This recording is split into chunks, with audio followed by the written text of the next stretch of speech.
Hi everybody and welcome back to Exotics of the World TV. Now in this episode we are going to be talking to Aaron. He is from Cleethorpes Wildlife Rescue. So we're going to be talking to him about the intricacies of working in a rehab centre, what we need to know about wildlife in general.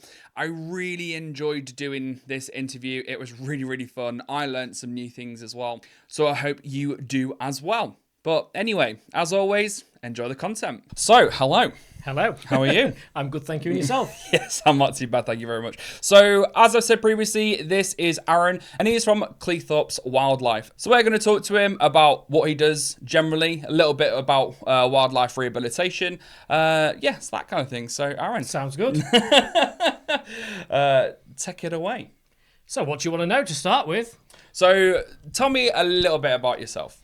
So my name's Aaron. I am one of the lead rescuers for Cleethorpes Wildlife. I have been for quite a few years now. And I work with a team of other lead rescuers, collection volunteers and rehabilitation volunteers to rescue and rehabilitate our local wildlife. Fantastic. So what was it specifically that drove you to wildlife? Has it always been a thing, or was it a recent thing? Was you in a job that you absolutely hated and you were like, nah, sack this, I'm going to go and work with wildlife? No, actually. And the funny part is that I actually started out how probably most rehabilitation volunteers start out, and it's doing everything the wrong way. Whereas now we look at people that, for example, will keep an injured pigeon in their shed for a week hoping that it gets better and it doesn't. I was one of those. And now I look back and we, of course, go, that was the worst thing possible to do. But I think that's how most rehabbers get into this world. They make mistakes. And I've always had that passion for rehabilitating wildlife. And, of course, progressing and making sure that we're doing things in an ethical and better method than how we first started. I think that's pretty good, straight to the point. So what is it about, what's bad about having a pigeon? What, for a week? Yeah. Yeah, so, well, ideally you want to get to a rehabber ASAP because there are a lot of things, particularly things like broken bones, that can fuse really quickly and heal in such terrible ways that a fracture that could have been rehabilitated is no longer able to. Right. So that's what it mostly comes down to. By not getting that early care, you're actually very detrimental to if that animal's going to be able to be rehabbed and survive or not. Crikey. Yeah. Crikey. So in terms of wildlife bits and bobs, is there any specific training or education that you need to do? Because when I was at college, obviously I did animal studies, animal welfare, that kind of thing, and wildlife was a very small part of the overall thing. Still is. It still is. Is there a degree in it, or is there special qualifications at all, or no? And it's terrible, and it should be changed. We look at other countries or places like Scotland, for example, where wildlife rescues are monitored, they are licensed. Well, in England, they're not. Okay. And anyone can do it, and it is the worst thing. It needs to be changed. We need regulation for wildlife rescues to make sure that what is going on is the right thing for the animal. We look at vets, for example. We've got some great vets, but they haven't learnt it while training to be a vet. They've done it as something that they want to learn about. When vets start out, wildlife, very much like the courses that you're mentioning, are a very small part. And wildlife is as complicated as any other animal. And sometimes even more because they're aggressive or defensive and they don't want to be interacted with. It's something that needs regulation, and we are hopeful that over the next few years that will be changing and be implemented into England. There are, of course, courses that you can do.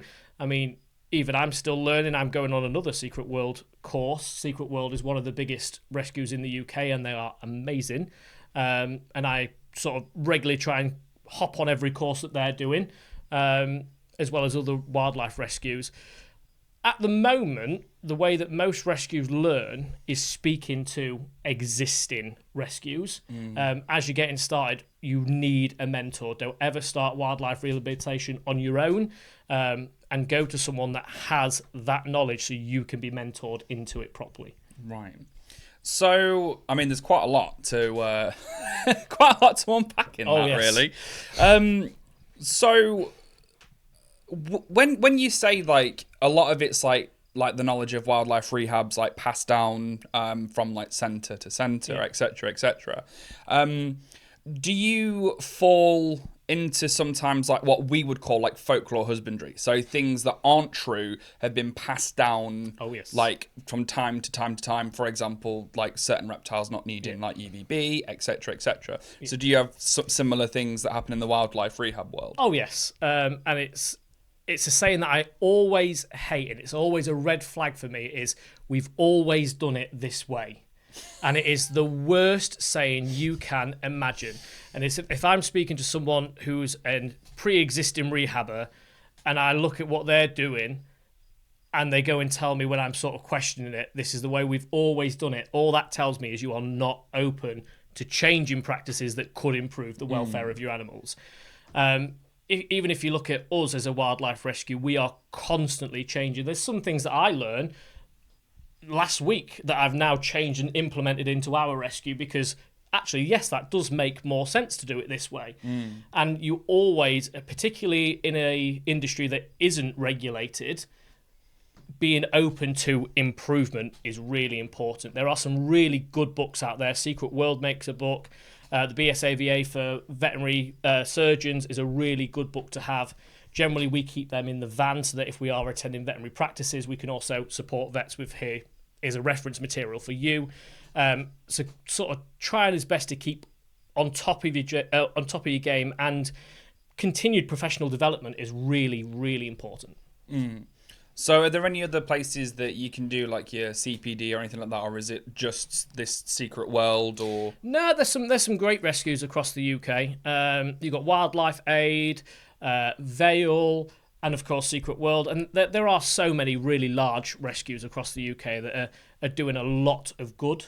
That sort of locally, well, Lincolnshire sort of based, there's the Wildlife Care Badge, which is a big sort of group started off by Wild Things and a couple of other people. Wild Things is based in Langrick. They're a rescue. They've got their own centre and they're doing things right. They're a good rescue. And they've sort of started off this Wildlife Care Badge, which is a great concept. It means that people who want to join up are checked by vets. Their premises are checked by vets.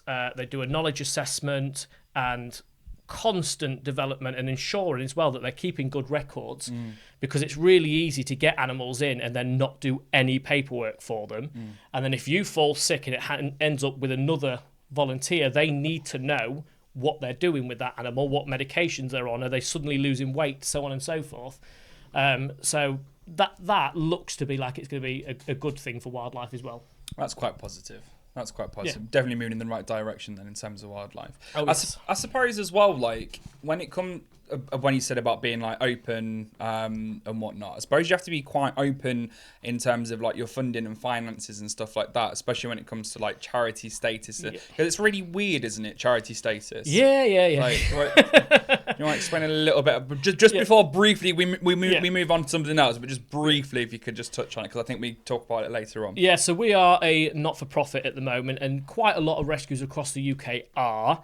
It does get a little bit more complicated, but it is for the best when we do become a charity status, which we are intending to.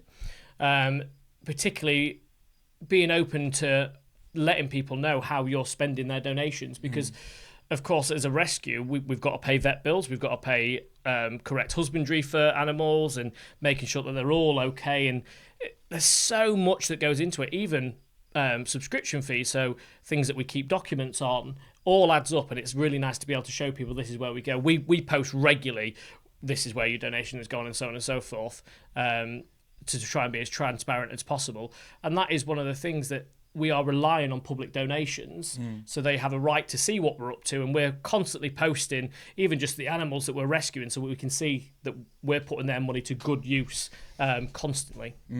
Yeah, I see. I do quite like when you go out and catch things, or fall in the river freshening. Like today, yeah. Like today, which is what I saw earlier, which I thought was quite funny.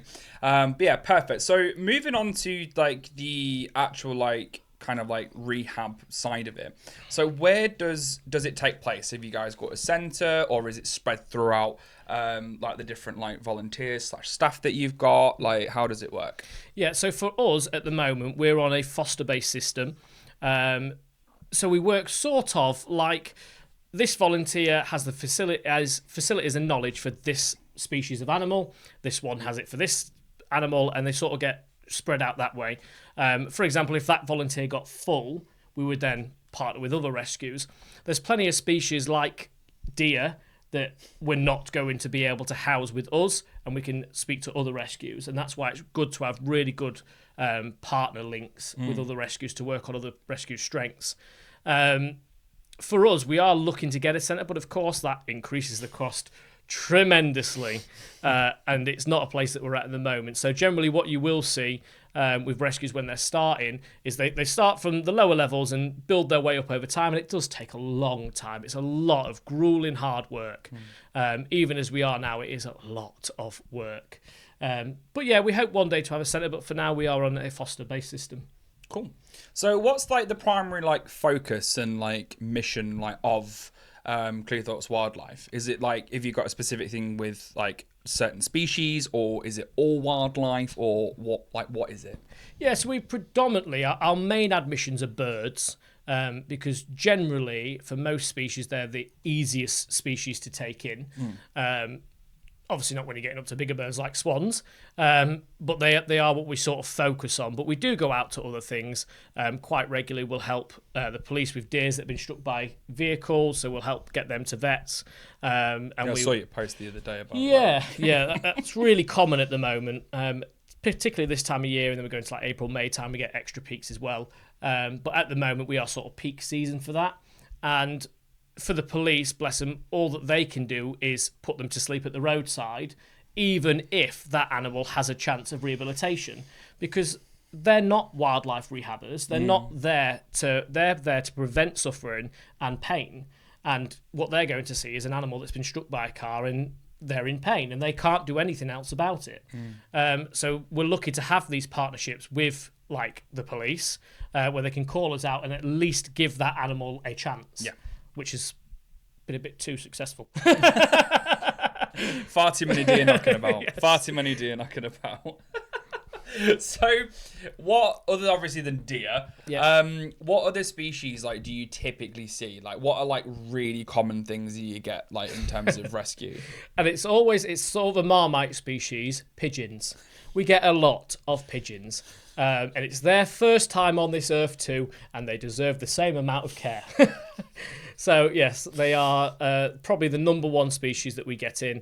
And it's sort of nice in a way, because pigeons do have such a bad public reputation, but when it comes down to them being ill, the public always calls us and gets them help. And it's such a nice thing, because for a long time they'll say we don't like pigeons, but we don't want to see them hurt. Yeah, rats with wings, but exactly. Make it better. Yeah, exactly. Exactly that. So yeah, they deserve the same treatment as anything else that we get in. Of course, they're probably not the most exciting species to get in, but they still deserve the same amount of care. But then we do get quite a lot of waterfowl, so quite a lot of geese, particularly because we've got quite a few lakes around here that have heavy fishing, sort of a lot of fishing for a small pond type ratio going on. So we do get a lot of fishing line related injuries, or cygnets swallowing hooks. We get quite a lot of those. Oh, crikey.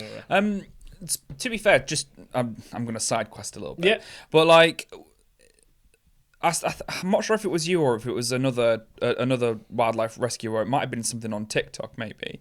But there was something about there's a type of lure that fishermen use that's illegal, but people still use it, and it's really bad for barbed hooks. Is it barbed hooks? Barbed hooks, really. No, why are they illegal?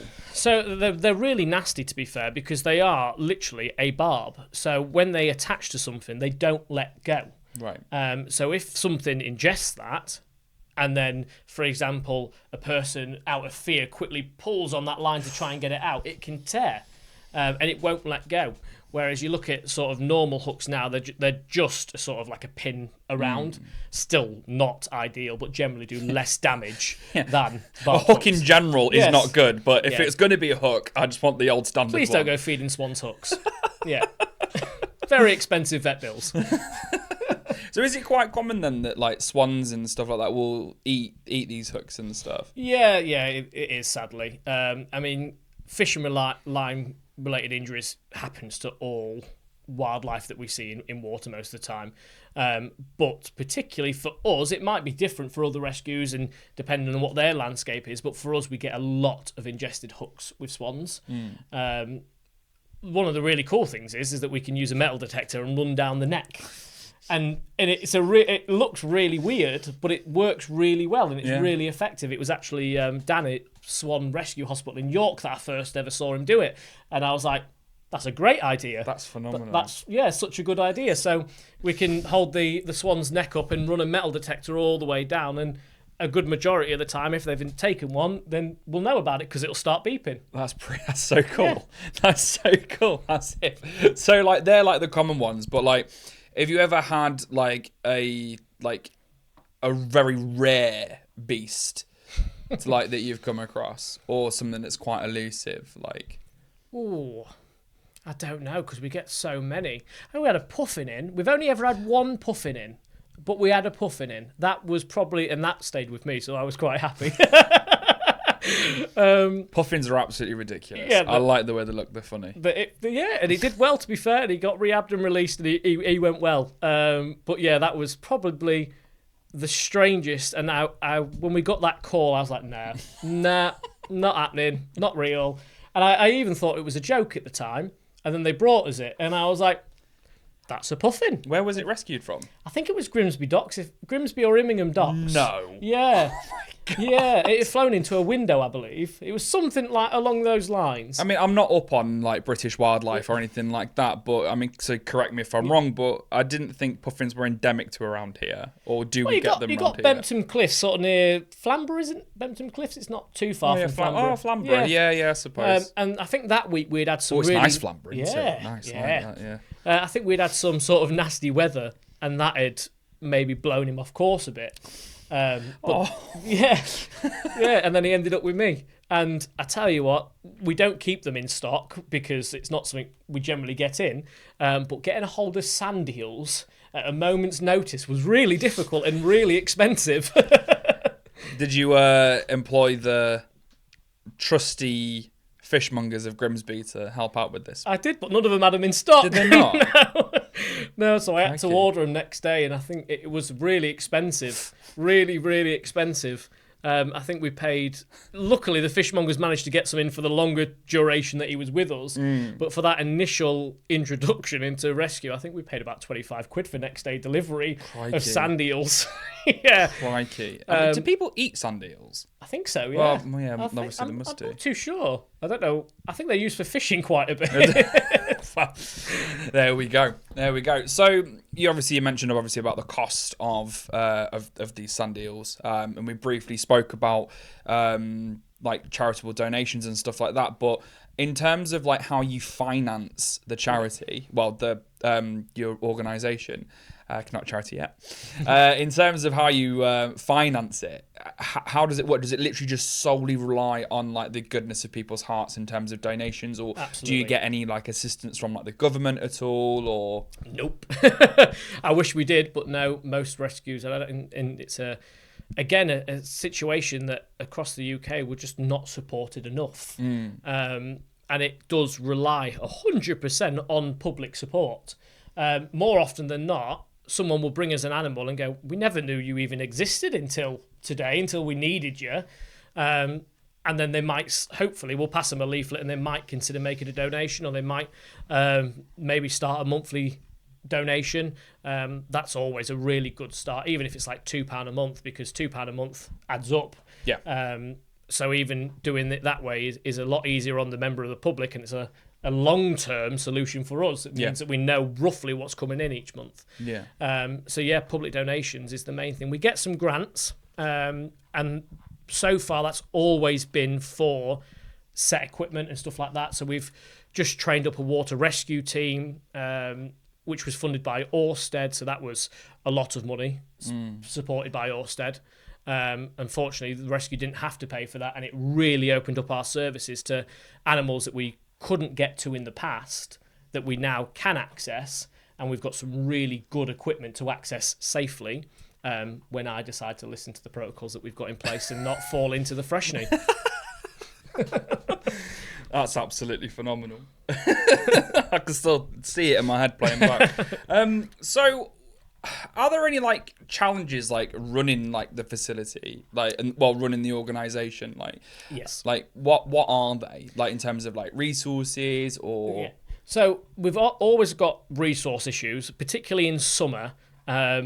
We are dealing with animals on such an unimaginable scale. I mean, we've just got some new volunteers and they're already amazed. It's wintertime, it's quiet season, and they're amazed that they're getting 3 or 4 call-outs a day. And it's wintertime, and I'm just, wait till summer. You won't be stopping. And that's what sort of one of the challenges that we face now. But also, it's sort of amazing for members of the public. They always go, isn't it amazing you work with animals? Well, for sort of the leads of the rescue, we don't. Half the time it's paperwork, and a lot of it record keeping, making sure our policies and insurances are in place correctly, ensuring that we can afford to send a volunteer out to the next call out. There is so much paperwork, and people always believe, oh, you're working with animals, isn't that so much fun? I'm behind a computer most of the time. So it's one of those situations where the member of the public have an idea of what a rescue is in their head, but don't think about the background things that we have to do as well.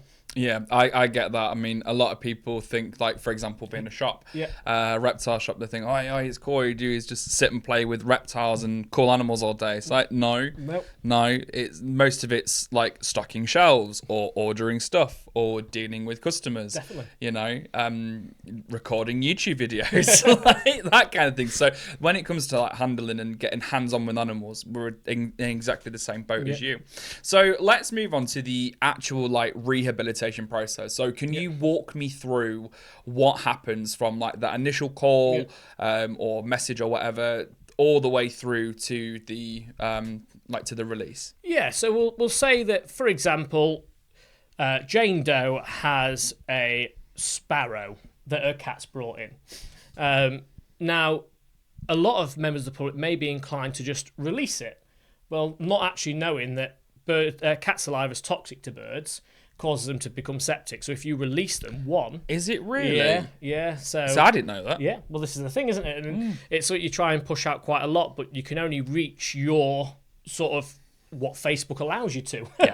Yeah. So it's one of those situations where, thankfully, most of the time they do message us now, because if you look in other places in the UK where they don't have a rescue, so they're on their own, they're going to put them out. Whereas Cleethorpes is quite fortunate that they do have us and they can call us for advice first, and we'll say, no, it can come to us. So that then would follow with, we'll send them out a form, and on that form, it's a surrender form, so they're surrendering that animal to us.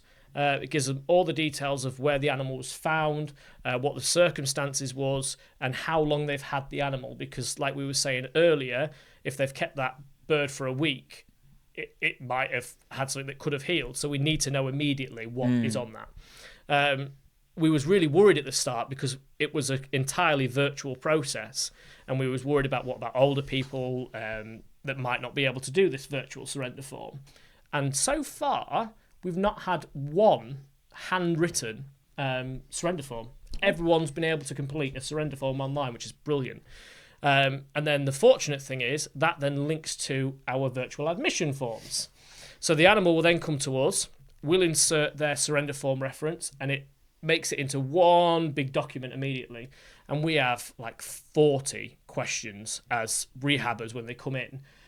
So we are doing a full check on a process virtually, and then we can print this process out afterwards to be stuck on their enclosure.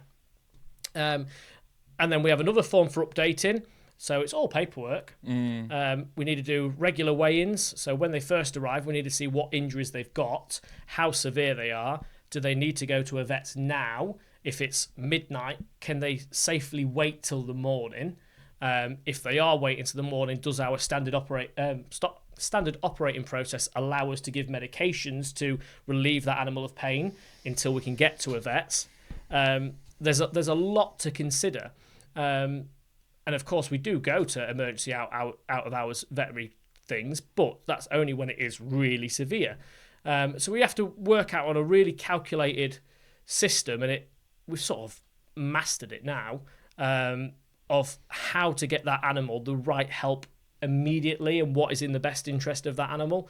And then following through, so we've gone through the initial surrender form, the admission forms, we're doing regular updates, and we've got to sort of be hands-off with wildlife as much as possible. We need to remember that indications like sudden weight loss could be an indication that there's something else going wrong.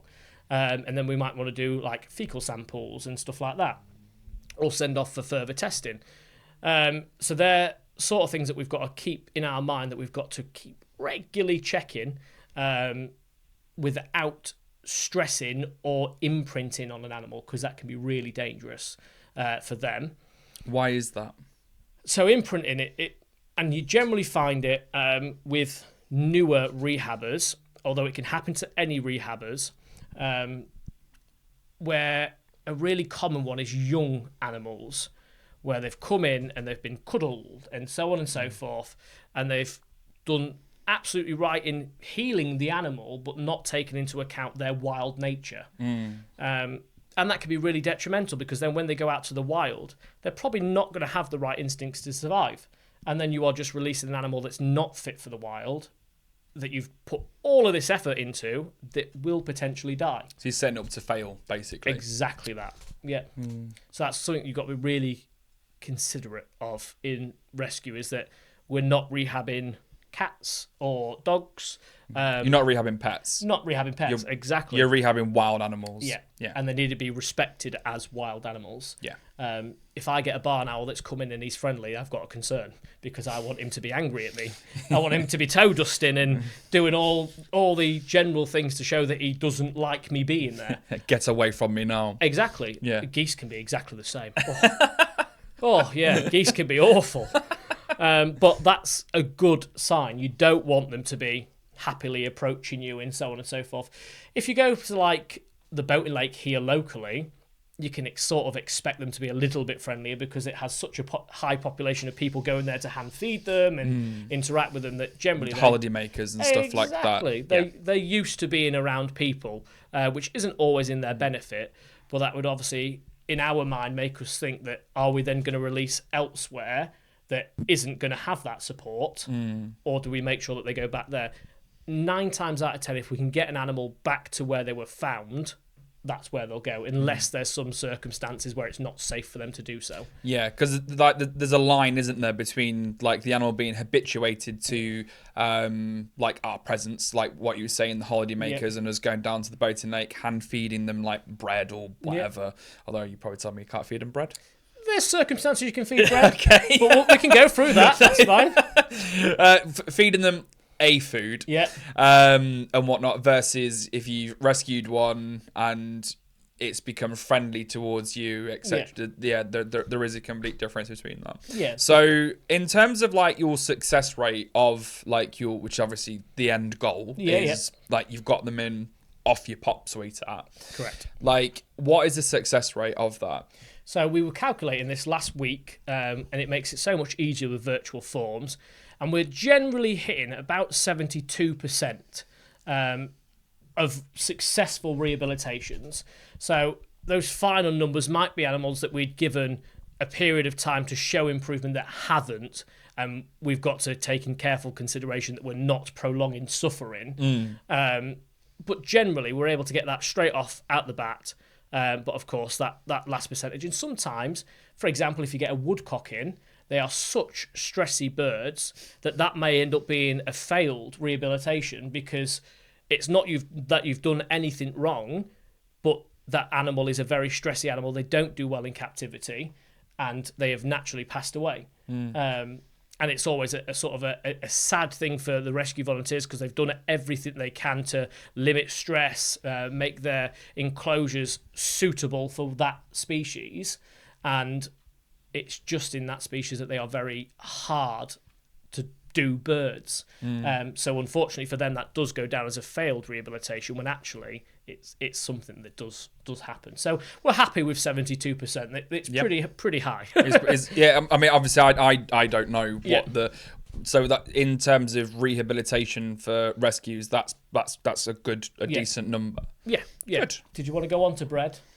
It's a touchy subject. Is bread a touchy subject? Bread is a touchy subject. Okay. Am I going to get loads of dislikes on this video because you're going to anger a lot of people with bread? Most probably. Okay. Talk to me about bread. So bread, of course, it's always been a thing that we have fed ducks and geese and swans, and it's one of those things that there is much healthier alternatives out there that cost roughly the same.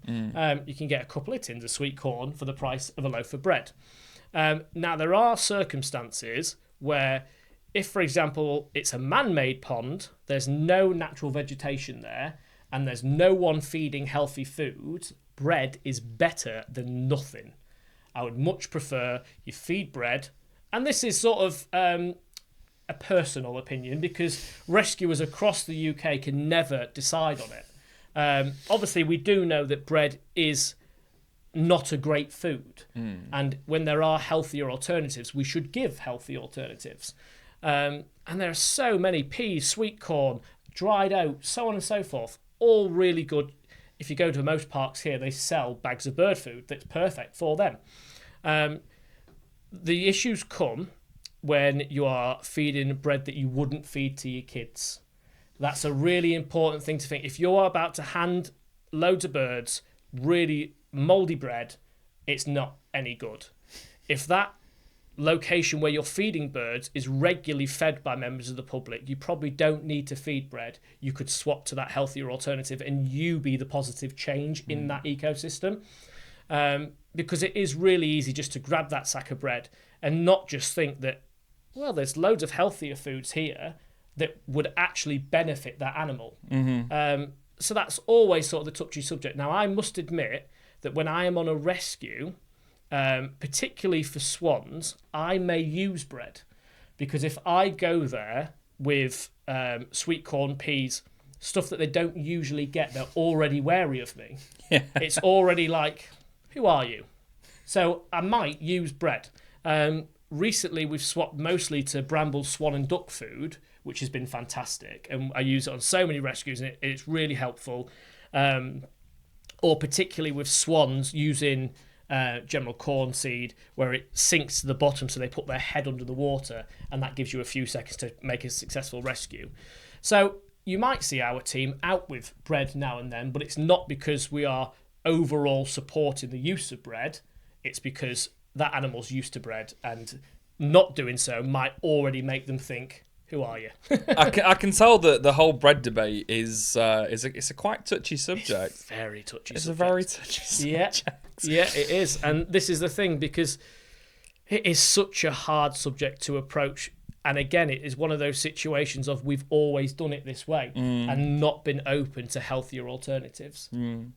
Crikey. So that's. I knew there was something like upward, but I've seen it floating about. If you obviously kind of pardon the pun. Well, this is the thing as well, because then it's really bad for the ecosystem of the water. Causes massive algae blooms. You can get blue-green algae, and it'll just decimate.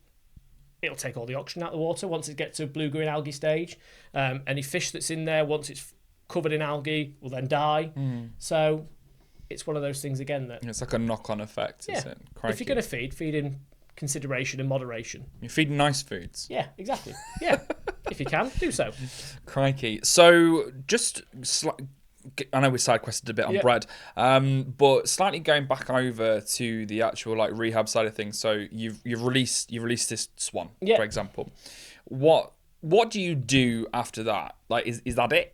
Like from then, or is there any like process, like follow up? Do you do like calls where you release the swan at? Do you go back there and check, see if it's okay? If it's, I don't know, is there anything different with endangered species or anything like that? What's the crack? So in some cases, it really is a case of I hope this animal is okay.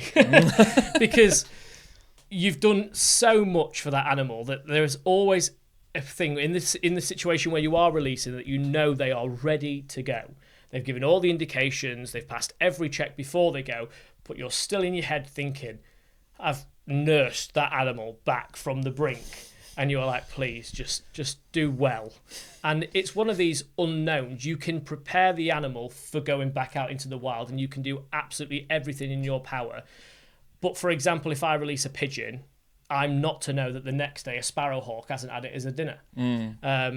And it's one of those really, really difficult things. And sometimes in rehabilitation, that can be a bit of an issue, because rehabbers will then keep animals longer than what they need to be because they're scared of what might happen next.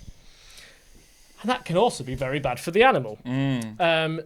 So that does happen quite a bit. So what we will generally do, particularly if we're releasing like barn owls, we're going to do a site survey first, see how many owls there are in the area, if there's good food sources available there. Is there good places for them to go to? Are they going to be able to get into something like a barn later on? And as well as that, we can do after monitoring. So if we know a location where we think they're going to go, we're really lucky we've got 4G cameras that we will put up and we can monitor from there. We do it quite a bit for foxes. So one of those things is we can, without having to stand there for hours and maybe interrupt what that wild animal's doing, we can do it secretly. And like spy in the huddle type situation. Yeah, and it's one of those another situations where you can then show that actually that animal's doing well, and you can also feed back to the public, look, this animal that we released is doing well. There is, of course, the option of ringing, and some birds that's suitable, some birds it isn't.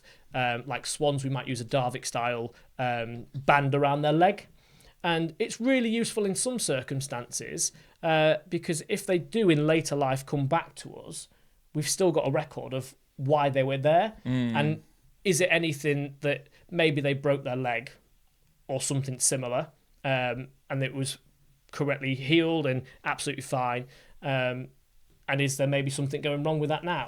If they got older and it's just not doing them well anymore, or so on and so forth. There's loads of options out there for after monitoring, but the really key thing is when you're going to release an animal, make sure that you've done a really good assessment of where you're releasing first, because if you work out afterwards that animal has been released in a poor location, there's no getting it back, not until it's back on the brink.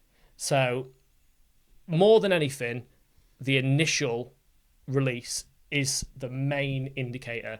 If I need an area where there needs to be lots of predation going on there, I need to assess that first. I'm not going to release a fox into an area that I know doesn't like foxes and might do them harm. So there's always those considerations, and it's such a hard decision to make. But I think most of the time, rescues, once they've done this for quite a long time, sort of get a feeling when they're releasing as if this is the right location for them or not. Always still up for learning, but you generally get a good indication when you are releasing. And of course, we can use those cameras and so on and so forth. Thermal imaging is a really good thing to watch animals on that we've released animals with, and then been able to monitor with thermal imaging cameras. So things like that are really, really useful. That's quite cool. So you said, obviously we used the example of the swan.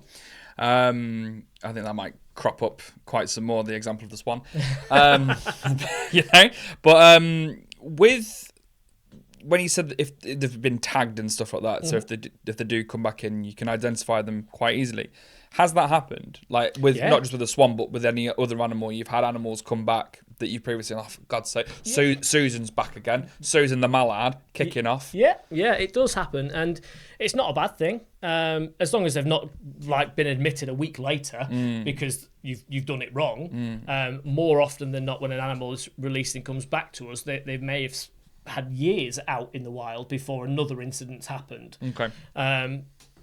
But then that does really key in that we can work out, is it anything linked to why they were there before? If the bird was sick when it arrived and it's now been hit by a car, they're obviously not correlating to be the same issue.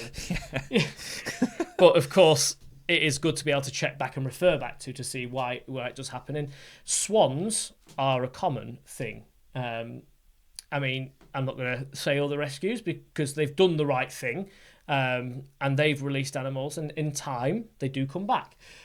I'm not too sure whether it was Secret World or maybe another rescue, but they ringed an owl and it lived well past its lifespan, expected lifespan, well past it.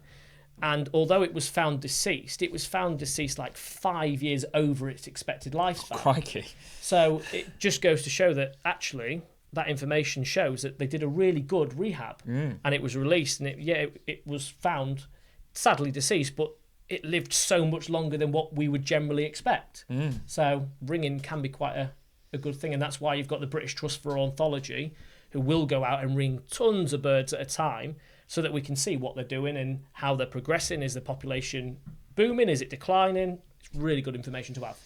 Okay, so let's talk a little bit more about a day-to-day in the life of, you know, like yourself and like your team and whatnot. So like on an average day, obviously some days you're gonna get like that are really weird, you know, but on an average day, like what's the process? What happens? So on an average day, we'll go with me for example. I don't do the mornings anymore because I work nights, so I've got a normal job outside of this. So I work nights, so I don't do the mornings for rescues unless something's really gone wrong, and then they'll wake me up. But generally, I will wake up and I'll already have a list of what they've dealt with in the morning. Is there anything that needs following up? So on and so forth. Generally, what we'll do, the first thing, not necessarily for me because it's already quite late in the day then, but for the morning volunteers, they may check any fox traps that we've got out. They're always covered in cameras, so luckily they've only got to pop on their phone. But you never know, the world might happen where that camera's died overnight and you've woken up to a dead camera and you've got to go check it. You've got to go replace food in it, make sure it's all fresh. So they've got so many tasks that they've got to do in the morning, which sort of frees me up for the afternoon. And then all going well, and they haven't had to wake me up in the morning. All going well and they haven't had to wake me up, I'll generally have a few lists of animals that do need rescue. At the moment, we've got a lot of foxes in this area with severe mange. I had a call actually today about someone asking if we sold stuff for fox mange. I was like, nope. Yeah. Sorry. And it's, again, one of these really touchy subjects because the way that vets prescribe medication is under care guidelines for mange, and that can make things really difficult for just handing out medication. The members of the public might have in their head that we've got a cabinet full of ivermectin, Bravecto, all medications to treat mange that we can just go, yeah, there you go. And it's not over-the-counter medication. It's not like you can just pick it up and give you it. As well as that, we've got to consider, particularly in this area as well, are they building up a resistance because they're being given so much mange treatment? And that's why we've got such high numbers of foxes with severe mange, because they're building up a resistance to the medication that is being given. So there are groups across the UK that post out certain treatments, and we know that they post out a lot to this area, but yet we are one of the areas with the most amount of mange calls. I can speak to other rescues across the UK and say, I've had 6 to 7 call-outs for foxes with mange today, and that's a completely different scale to them. They'll have maybe 1 or 2 a week, whereas we are having so many in this area. And I've sort of tried to be plotting on maps whereabouts they are, and they are always in these areas that have been given mange treatment, and it's always improved them initially, but then caused them to downfall quite quickly. Right. So there is like one of the most common ones that will get sent out to members of the public is ivermectin because it is cheap, and it does treat mange. But the thing is, you've got to give it in constant doses, and wild animals are unpredictable. Why does ivermectin ring a bell? It's used for loads of things. Didn't a former, now current president of the United States suggest popping it somewhere when that thing where we all had to stay inside for a bit. I can't say either one because I'll but yeah, Your eyes are twitching. yeah, I'm like I'm not too pretty sure, but I don't think that would be advisable. I'm not a doctor, but I would probably say that's not advisable. sat there drinking ivermectin. Yeah, please don't. Please don't. But yeah, of course, and this is the thing that if they're giving out ivermectin and they've got to have 3, 4, 5 dosages, you've got to trust that you're able to give them 3, 4, 5 dosages. Because if you give them one, a bit like an antibiotic, if you give them one and then don't give them any more, that's going to come back like a raging inferno. It's a really difficult thing because wildlife rescues across the UK wish they could do more, but there are restrictions, and there are restrictions in place for good reasons. So it's a really difficult thing. At the moment, we're trying to sort of trap really severe cases and get them veterinary care. But again, it's sort of one of those really difficult things because traps aren't selective and they'll trap anything. And sometimes you can get a fox that'll go into a trap and it won't set it off, but if a butterfly lands on the trigger, it'll go off. Or you can guarantee you'll catch your neighbour's cat, and they won't be pleased. So these are all the considerations. And if you've got a fox with really severe mange, but you've got 7 foxes that visit your garden, I'm probably not going to catch that one with severe mange. It's such a hard process of decision making about what you can do and are you legally able to do it. It's quite strange, really, isn't it? Because, like, in one aspect, with there being virtually no regulation whatsoever, like, you're kind of free to do the stuff that you shouldn't really be doing, and then the stuff that you should be doing, your hands are quite tied. Yes. It's quite, it's quite a bizarre one, that. Quite a bizarre one. Yeah, there are sort of some good laws that also do cover wildlife. I mean, any animal that you take in, you need to be able to provide them with the right care. But there are some laws that sort of protect wildlife, both while in care, preventing them from taking them out the wild, and also releasing them appropriately. So, for example, like the Wildlife and Countryside Act, there are certain... I want to say 1987. 1985. Oh, so close. Yeah. So close. Yeah, 1985. That was college, that. Very close, only 2 years. I might be wrong for all we know. I'm thinking off the top of my head. I'll fact check you. Yeah. It's going to say at the bottom, actually, I was right. Yeah, but there are... Those laws are really useful, particularly for things like fledgling birds, where they are following their natural instincts. They're coming down to the ground to learn to fly, and members of the public will go yoink and take baby birds away from parents, often with the excuses there's cats in the area. There's cats in every area, locally, not locally, no matter where you go. Every bird you've seen in the sky has gone through this process.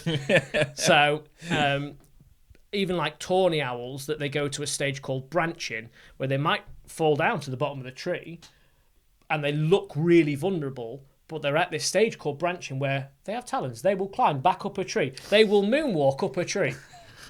So it's one of those situations where that could be illegal for you to do so.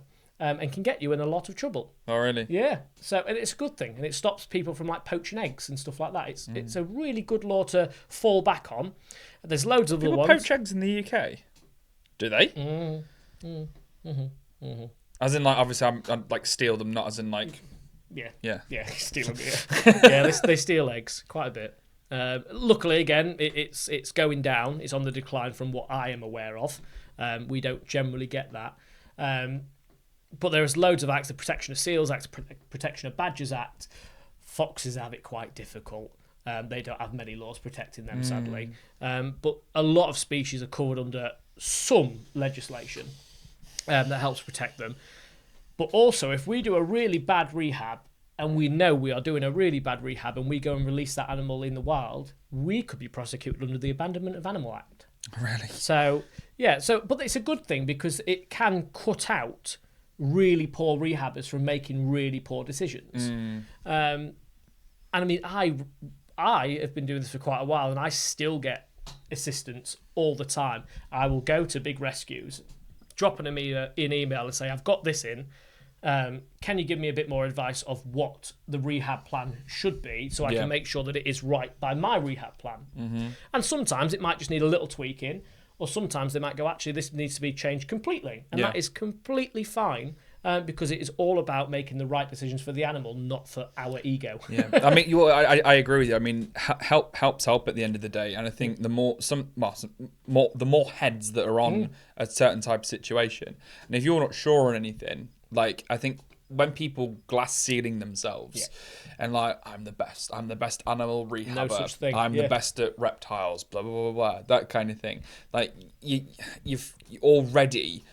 You put that kind of like mental block where like I don't need anybody else's help, when actually you might do. I mean, for example, for me, I've been working with reptiles for a very long time. I've been keeping reptiles for a very long time, and even now I'll still like ring people up and be like, look, I know you specialize in this. Can you help me out on this? Like, what? Like, I can't. Like, I don't know. Like this corn snake's acting weird. Like, or this frog's doing this. Do you know what it could be? Yeah. Like, yeah, I completely get that. But speaking of help, do you guys need help? And what I mean, like, how do you deal with like the emotional side of it? Because like, I mean, 70% is a good number. Yeah. But you've still got like 30% where obviously the outcome isn't as favourable as what you want. So like, and obviously we're a nation of animal lovers. Like, how do you deal like with that, and how do your volunteers like deal with that? It is very hard, and it is one of those things of you need to talk to us. And for us, I might need to talk to another lead rescue, and it does happen. And there is one case that it stays in my mind to this day. I mean, it was only last year, but I do think about it regularly, and I probably think about it every single time I put a trap out for a fox, because it still upsets me. And it was a fox that was been in an abandoned house. It had managed to get in but not be able to get out. There was sort of a wall that he climbed along, and it was just big enough for him to get through but not jump up to get back out. Yeah.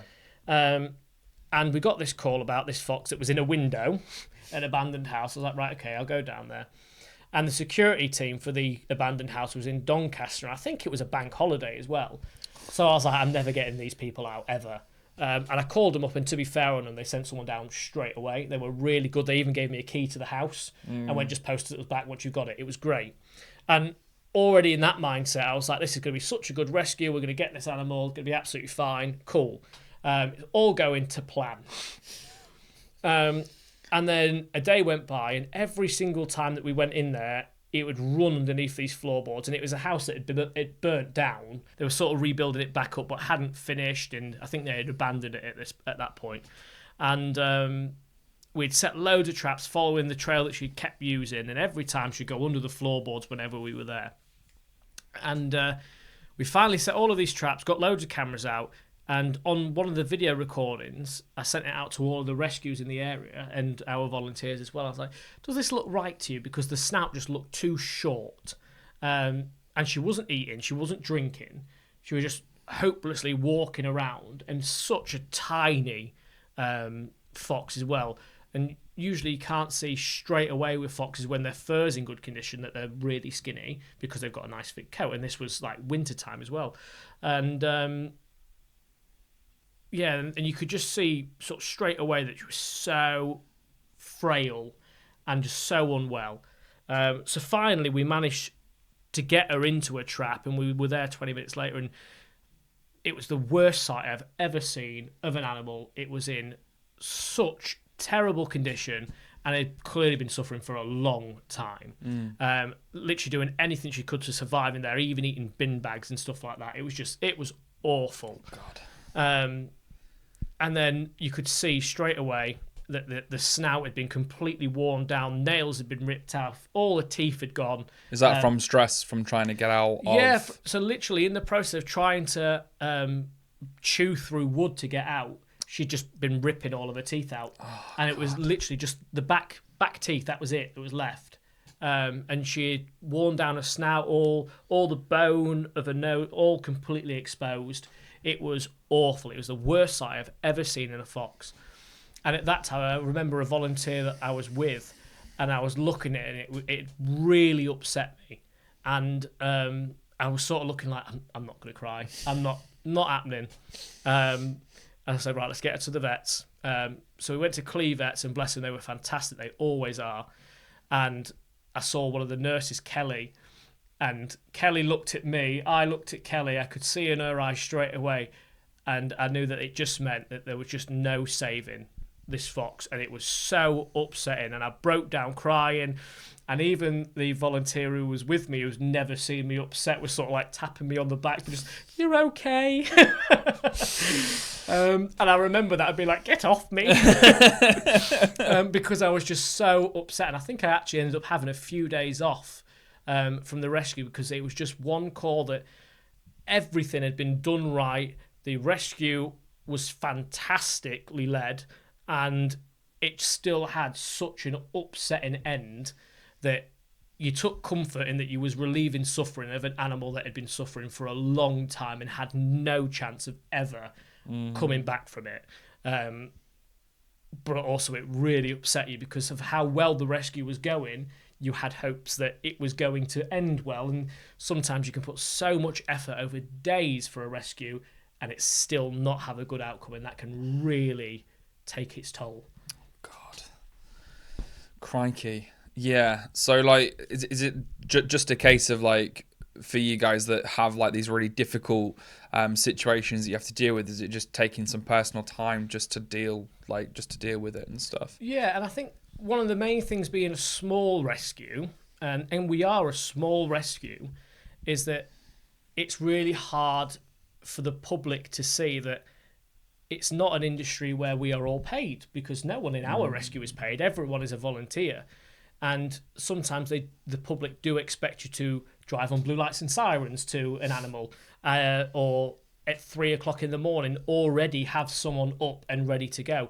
And it's just not realistic. And it's volunteers who are giving up their own personal time, and they're not always available to get out immediately. We're not big organisations with millions of pounds that we have inspectors that can go out to. We are volunteers, a small group, and sometimes that doesn't sort of come across to the members of the public, because rightfully so, they are in a bit of a panic because they've found an injured animal. It's scary for them, and they don't know what to do. So I think one of the things that we found recently is letting them know a time frame, rather than saying we're going to get there as soon as we can, because to them that means now. Yeah. Even sometimes saying, I'm at work at the moment, but I'm going to get to you as soon as I finish, and I finish at this time. Because we can't always be on call as much as we'd love to, because we've got to support our life, we've got rent to pay, we've got bills to pay, and rescue is one of those situations where it's done out of the kindness of people's hearts, and it's unpaid. Yeah, I mean, we don't get wildlife call-outs for obvious reasons. Unless I call you about a snake. Unless you call me about a snake.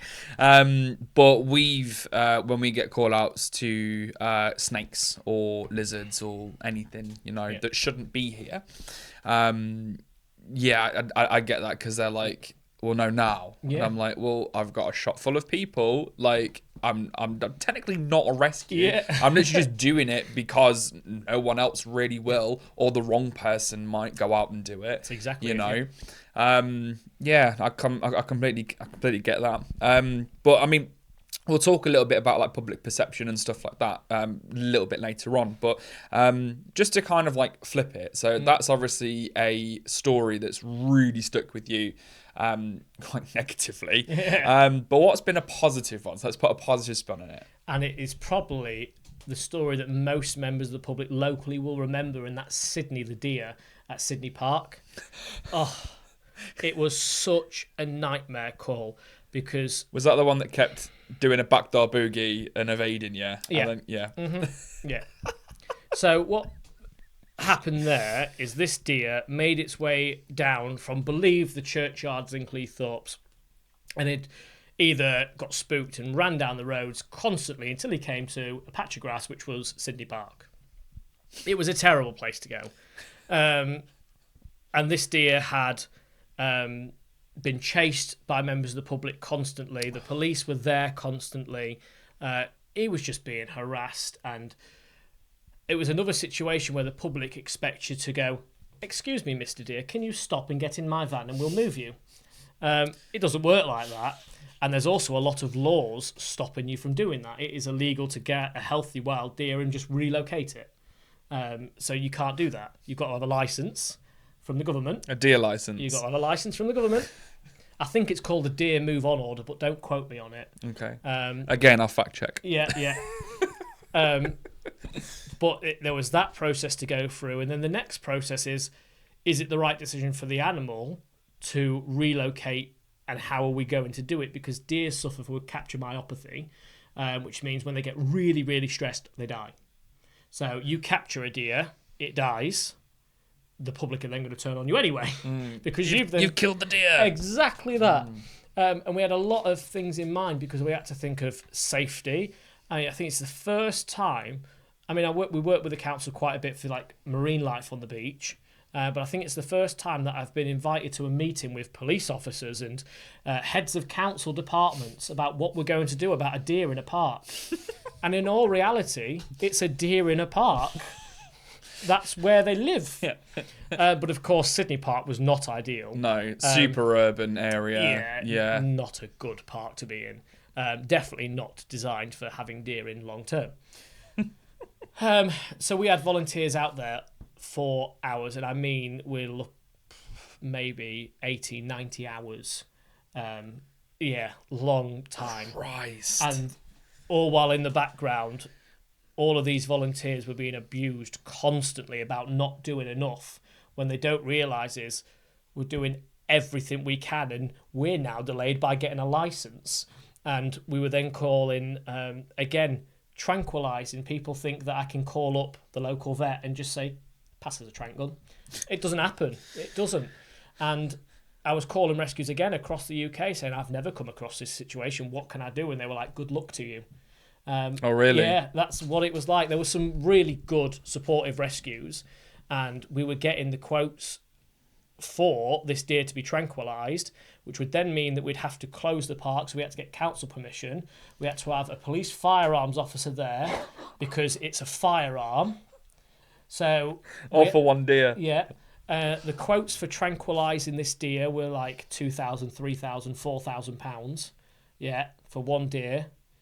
Yeah, because there's only like 4 or 5. It's a really small handful of non-laid people that can tranquilise deer for relocation. Crikey. Yeah. $4,000 to trank a deer. Yeah. Give me some chloroform and a straw and I'll like spitball it for you. Yeah. Crikey. It was mental. And it was another one of those things of, can we afford it? How are we going to fund it?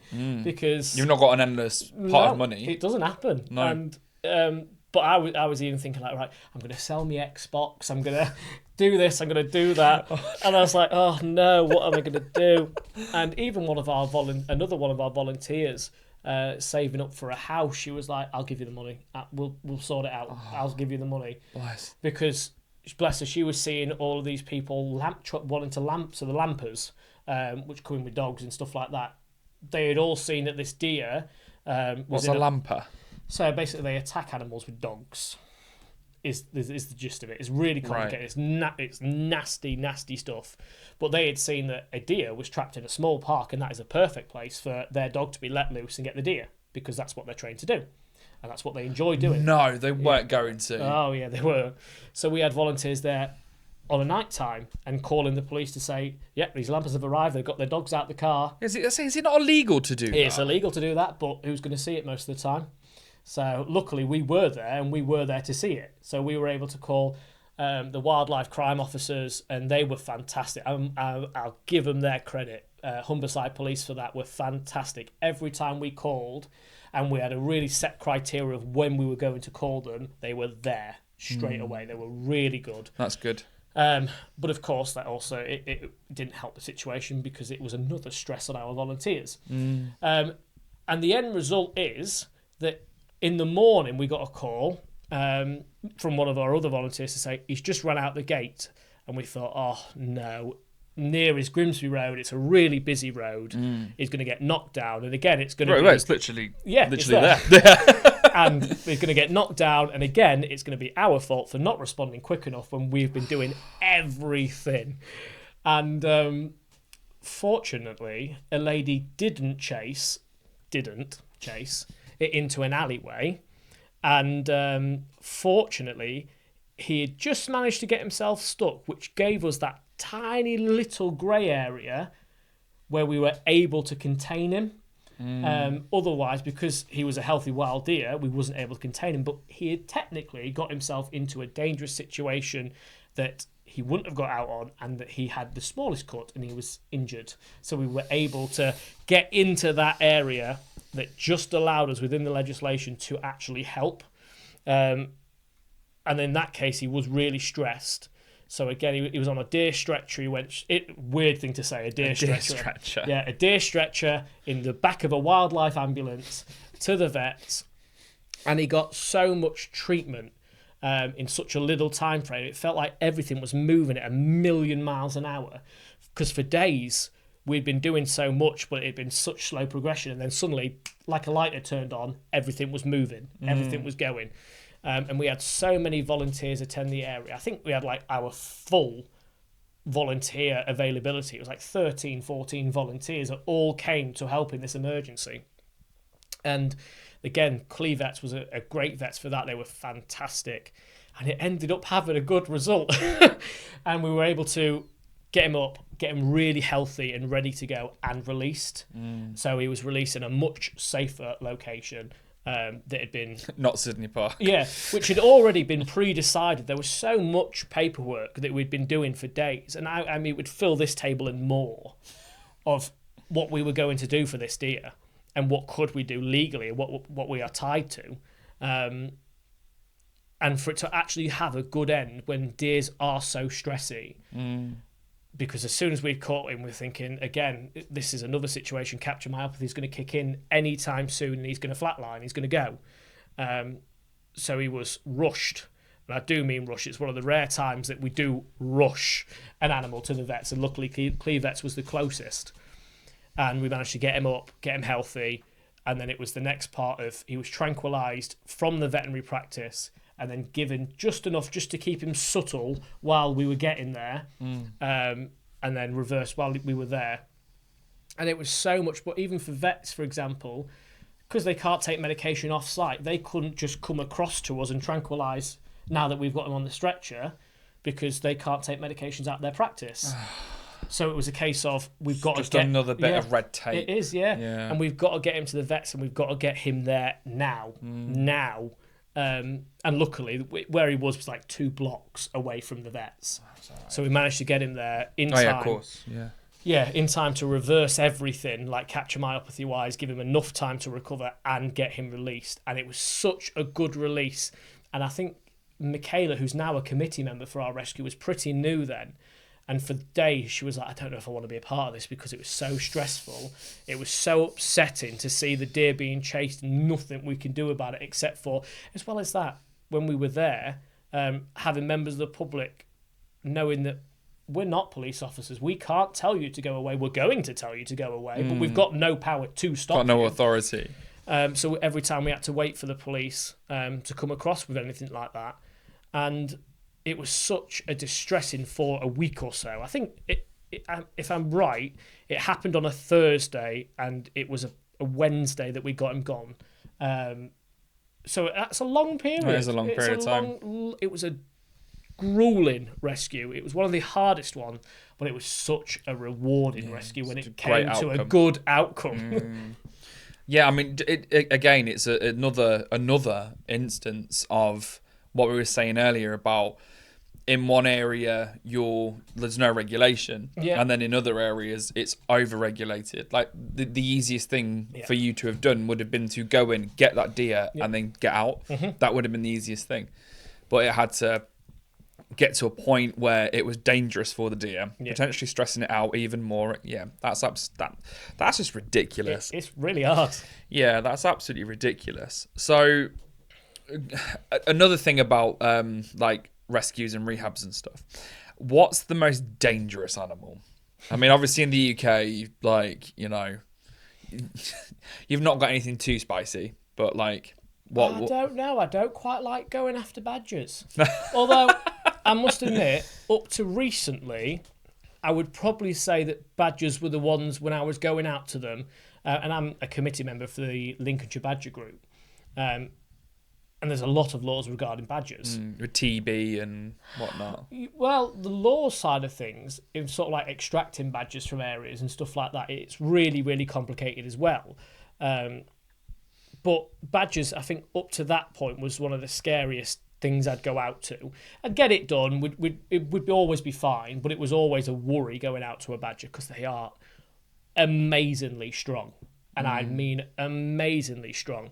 Like, give me a seal over a badger any day. Give you a seal over a badger? A seal over a badger. As long as it's like a sub-adult, like pup, sub-adult seal. Don't give me an adult grey. Nothing I can do about that. But yeah, up to that point, badgers were the one. But it's recently changed. Okay. And it changed about 2 months ago when we got an otter stuck in a car engine, right? And in true musculid form, it was the nastiest thing I've ever come across, and it scared me half to death. I was terrified of this otter, and it was going to the RSPCA East Winch, so it was thankfully, a very short stay with us. It was with us less than 24 hours. And then it got transferred to RSPCA East Winch, and they were fantastic. They were great. With the eventual plan of him going to... begins with a D, I think. Is it Dorset? No. Anyway, it's the Wild Otter Trust. Okay. It's down south, like really far down south. So the eventual plan was for him to go there. And I must admit, I don't think I've come across any animal before or since that has scared me as much as that otter. It was scary. It was a really nasty animal. And I'm very glad that we don't rehab otters, because it is not something that I want. Rightfully so for the otter.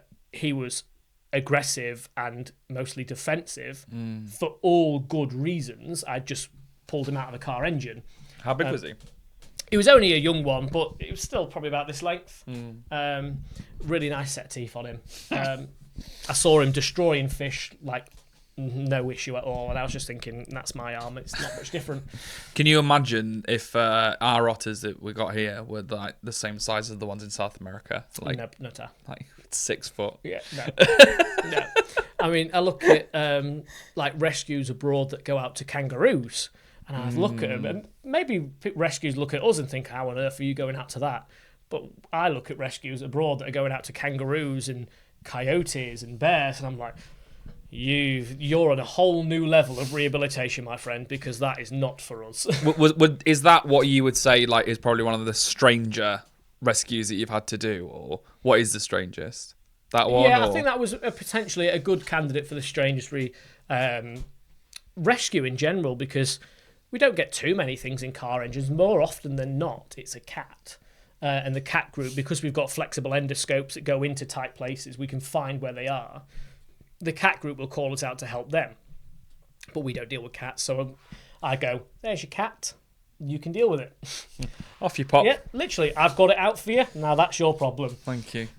Please donate. Whereas the otter was my problem. Yeah. And I don't like that.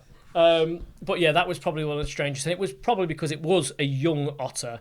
It got separated from its parent, and the engine was warm, so it was a warm place for it to go. And it's so lucky that his neighbour had seen it running across the road, go under the car, but not see it come out.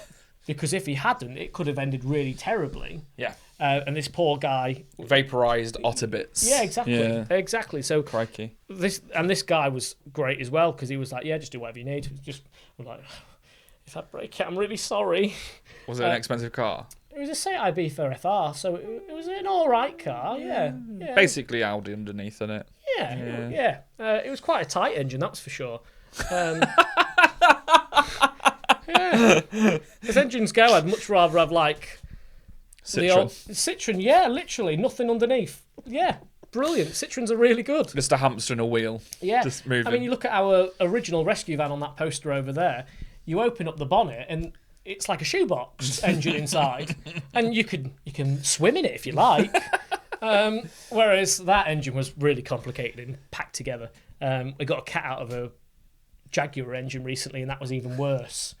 But yeah. So do you attend, obviously, like domesticated stuff? As a rescue, if a member of the public called us and said, my cat's stuck in a chimney, for example, we would go, that's the cat rescues group. Here's their links. And if they can deal with it, they will. If they can't, then they might call me and say, have you got anything that can help me with this? And most of the time we do. We're quite lucky. And equipment-wise, we're quite well stocked. And that does help. Help. So we'll generally go out and help other rescues, but we're not going to step on their toes and say, yeah, bring a cat to us. Yeah. It's going to be a case of if they need help, we'll help them. But we're not there for You're not domestics. there for cats. Yeah, we're not there for domestics. Yeah, because considering as well, cats are probably one of the main reasons why you have a lot of your admittance into there. It's quite a high admission rate for cat injuries. We're not going to start the a cat's good or bad debate, but no. Keep them inside, please. Yeah. So we've kind of touched on it a little bit. About like misconceptions and how you get treated as well by like the public and stuff. But is there anything else like other than what we've previously spoken about? Like what misconceptions do the public have about like the rescue and stuff like that? So I think the thing is, people always think, even for not just us, for loads of rescues, because there are so many small rescues across the UK, and they always expect a massive centre. Like they're going to arrive at a massive centre that's got all that, and more often than not, it's not. And most rescues, smaller ones, are home-based or have land that they rent. That is the way to do it because they are so underfunded. It takes a long time to get to having a centre, and it takes a lot of money. So I think one of the most common misconceptions is that they're going to arrive at a massive centre when they're not. They're probably going to arrive at a foster volunteer who has set facilities for a set animal, and that's it. They don't take anything more than that. They've got expertise in like pigeons and blackbirds, for example. Exactly. Yeah. Fair enough. I've already done that one. There we go. So let's move on to this is quite a open-ended thing. So ethics and philosophy. So what are like the kind of like ethics like revolving around like wildlife, like rehab? So with it being such an unregulated industry, it's really easy to fall into the wrong ethics, and it is always a case of, have you made the right decision? We are really fortunate that there is a group run by the British Wildlife Rehabilitation Council called the Wildlife Professionals Group Chat on Facebook that only wildlife rescuers go into. And they can go into it or they can choose not to. Some of them don't know about it, some of them do and choose not to go into it. But it's a really good group for having discussions, and it's sort of open without criticism. Really? A social media forum open without criticism? It's crikey. And I tell Good you job what, I'm sat down, mate. Yeah. It doesn't happen very often, but I must admit they do manage it pretty well, that they're not there to shame rescues, they're there to help them. And I use it all the time. So that's one of the really good things for questioning, is my ethics for this rescue correct? Recently we had a case where a wood pigeon was brought to us, and the lady was adamant that it needed to be released back at her address. And in some cases we will release in batches because we have so many animals come through that sometimes it's not always possible to go, especially when we cover such a large area, to always go back. Because you go quite far, don't you? Yeah, we are supposed to be Grimsby and Cleethorpes. We go much further. Much further. So yeah, it can be quite difficult. And this case was released in a batch, and the email we got was terrible. It was like from this person And that was a case where I actually put it into this group chat and went, what does everyone else do? Have I done it wrong? Because if I've done it wrong, I'm open to learning about why I've done it wrong. And yeah, there was a few people that was like, we could do it if we can, but a good majority was like, no, we will just release in batches. So that just helped my mind just double check and fact check myself that I had actually done it the right way, or the best way that we could at the time. And that it's such a good resource because it's one of those ones where you can ask a question and not, unless you're doing something really bad. Unless you're doing something really bad, then expect to be told Teaching off. pigeons to smoke. Really bad. Really bad. But yeah, it's one of those groups that can be really useful. Again, because it's What, she gave you a really snotty email back? It was awful. Yeah, it was a really bad email. Yeah, it was not good. But she didn't reply to my reply once I gave her, because I did it as a poll, and I said, this is all the rescues across the UK. There's the poll. Never replied. Never. But it's one of those things that we do have to deal with complaints, even though we shouldn't have to. If it was a welfare concern, absolutely raise it with us 100%. If you've got a welfare concern about something we're doing, tell us, and we can double check. But no, this was just someone who liked the pigeon that she'd picked up. Often finders get really attached to things that they found, and it can make life really difficult. I bet. Yeah. I bet. So, again, still touching on ethics and stuff like that. So, say if one of our viewers, for example, has come across a pigeon that's been mauled by a cat, whatever, right? How do they discern between good rescues and bad rescues? Because especially a lot more recently, and the last couple of years and stuff, we do seem to be getting I've seen it more with my side of things, bad rescues, but also a couple on your side, the wildlife side, bad rescues, being in the news, etc., etc. So how does someone discern between the good ones and the bad ones? Yeah. So it's one of those things that is really difficult, and I must admit it's really difficult for the members of the public. There is a website called Help Wildlife Directory, but any rescue can sign up to that, and it's not until a complaint is made against them that they're removed from it. So for that initial period that they're on there, and it is a fantastic website, don't get me wrong, because it links so many people with rescues across the UK. It's such a good website, but it is one of those things that they initially sign up, and it's not until there is an issue raised that they'll get removed. So it is really difficult, and it's not something that you can say, if they've got a big centre, they're going to be a good rescue. Yes, they are, but that also sort of equates to that small rescues aren't good, because they are. And it's really knowing what their capacity is, and it's such a hard thing. You'll know a good rescue if they tell you, no, I'm full at the moment. And that's not because they don't want to help, it's because they know they've reached their maximum. And they know that if they carry on taking animals... We've had to do that here. We've had to do that here. Yeah. We've got far too many rescue animals in at the moment. Far too many. Yeah. And it wouldn't be ethical for us to take more on, because that could potentially mean that the animals that we already do have in our care, they could be neglected. I mean, I don't think they would, obviously, by any stretch, but I've seen it personally when a reptile rescue locally has just folded because they took far too many on far too quickly. They came out of nowhere, burned bright, and then just faded so quickly. And then we had to go pick up the pieces, and we had to get some animals that were in some pretty horrific states.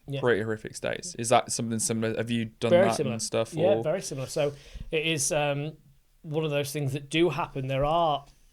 And sometimes they can be really good rehabbers that have just stretched themselves too thin. That if they actually cut down on their numbers, and it's such a hard thing to do. It's so easy to say it, but when you're sent a photo of an animal that does need help, but you know that everything is full, it's such a hard thing to say, I'm really sorry, the next rescue is here.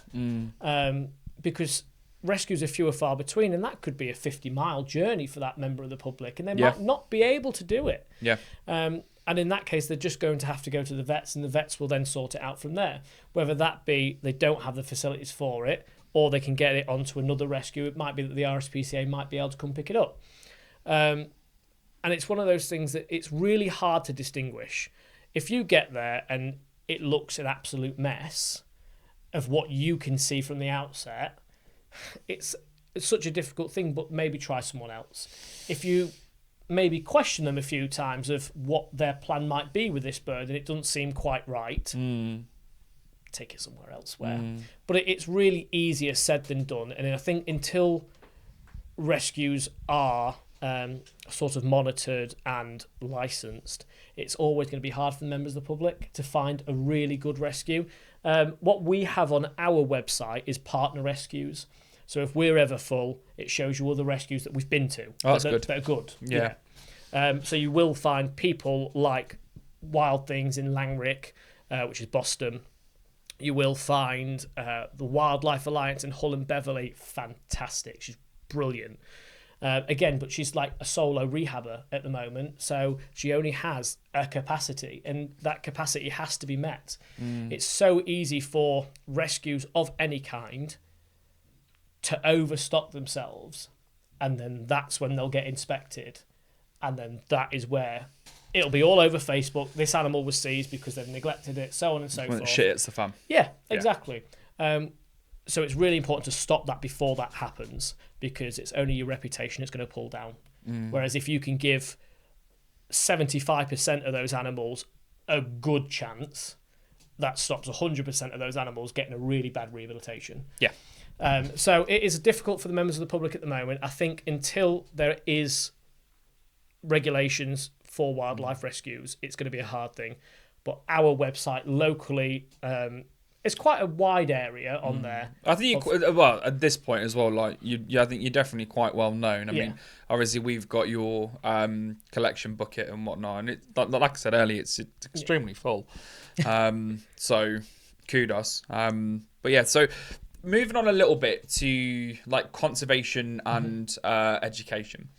So does anything like you do in terms of like rehab, does that have an effect on conservation, or does it like tie to like ecology and conservation and stuff? It can do.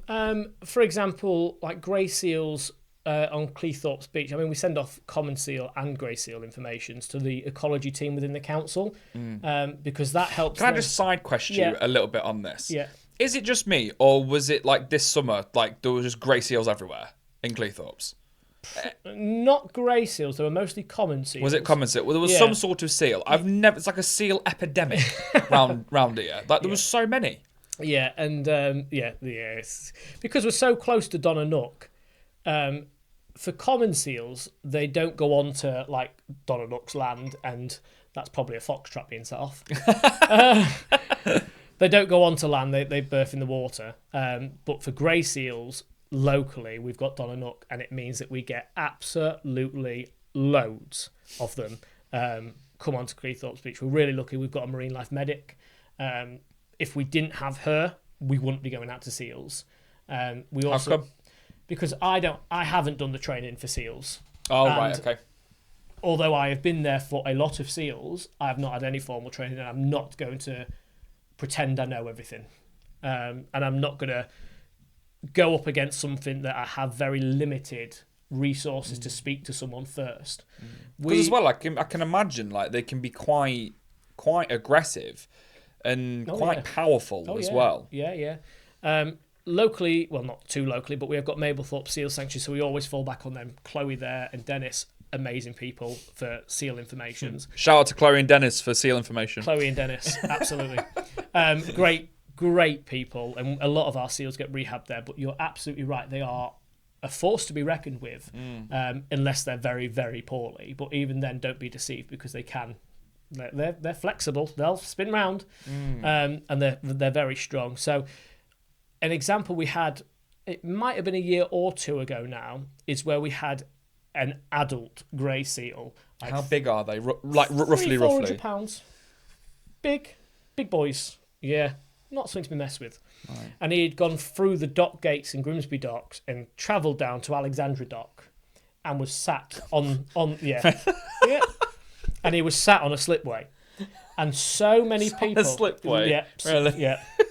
The same slipway I slipped down earlier. Really? Yeah. Yeah. And the amount of people that called us and said, "Are you going to move this massive seal?" I was like, No. Pups, sub-adults, okay. Full adults, No. You're not. And even then, again, I didn't have the information to make the decision myself, so I got more information. And it was such a case of, he's doing well in there, to be fair. There's loads of fish. And the actual relocation would have been impossible, improbable. It just wouldn't have worked. And it would have ended up with someone getting severely injured. So, of course, no, we didn't. And he ended up going back out. He went out absolutely fine. Because when he chilling in the freshney for ages. That was another one. That was Oreo. Another seal. That was another seal, yeah. See, honestly. So that was Oreo, and he went to Mablethorpe Seal Sanctuary. That was a really funny story with that seal, because I was doing a driving lesson privately, not with a driving instructor. It was like midnight, and we was in a car park, and it was learning how to drive, and then the police called us and went, "So, we've just been looking for a missing child in Grimsby." Okay, what's that got to do with us? Well, underneath a car, we heard crying. So we've gone and had a look, and there's a seal underneath this car. Right? And I Where was the car? It was near I think it's Wilkin and Chapman Solicitors. They just built that brand new building. Yeah, in the middle of the Grimsby town Yeah, centre. right in the middle of town, yeah. So I was like, okay, thanks for that. Thought nothing of it. I went, if you are a real officer, because they called me on a mobile number. Right. I went, if you're a real officer, call me on your controls number, and I will answer. Put the phone down. Homicide Police Control number. I went, oh no. And they went, yes, our officers have just found this seal underneath a car. And we was thinking, has he got, someone's found him on the beach and thought, oh, it's a funny joke, take him home, put him in the bath. And then found out he wasn't. No, it hadn't. He had gone up through Alexandra Dock, gone up the slipway, and then we think maybe a member of the public saw him and pushed him down the wrong slipway into the freshney, because they're so closely linked. Yeah, they are, aren't they? Yeah. So he'd gone up one slipway, and a member of the public probably thought, let's get you back into the water, bud. Got him back into the water, and then eventually down the freshney in the main centre of Grimsby town, there was a seal that came up. And the really funny part that came about that is Humberside Police actually uploaded the dash cam and CCTV video of their slowest pursuit in Humberside Police history, a road traffic car marshalling this seal on the road as he's bobbing down. Please tell me there's footage of this. Yeah, I'll see if I can find it. Oh, God. It went on BBC News and everything, and Humberside Police put it up as their slowest pursuit, which was for a grey seal pup that had got lost. That's absolutely phenomenal. Absolutely phenomenal. But went to Mablethorpe Seal Sanctuary the next day, was rehabbed and released. Absolutely fine. Right. So it sounds like with seals and marine life and whatnot, there is quite a lot of links to ecology and conservation and whatnot.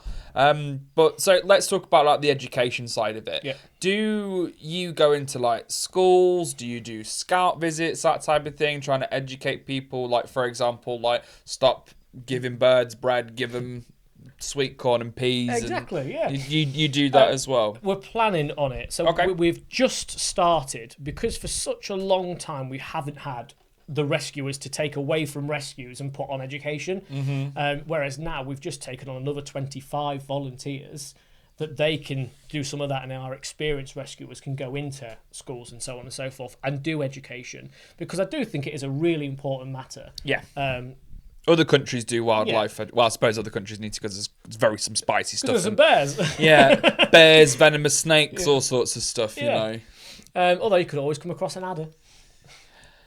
Well, you could come across... Well, the rescues I've been out to, And I've rescued some naughty snakes that have been in the UK. Very naughty snakes that have been in the UK that should not have been there. Yeah. The naughty spiders.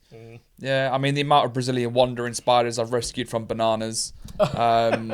I think a fun one, actually, was this couple had moved over from Australia.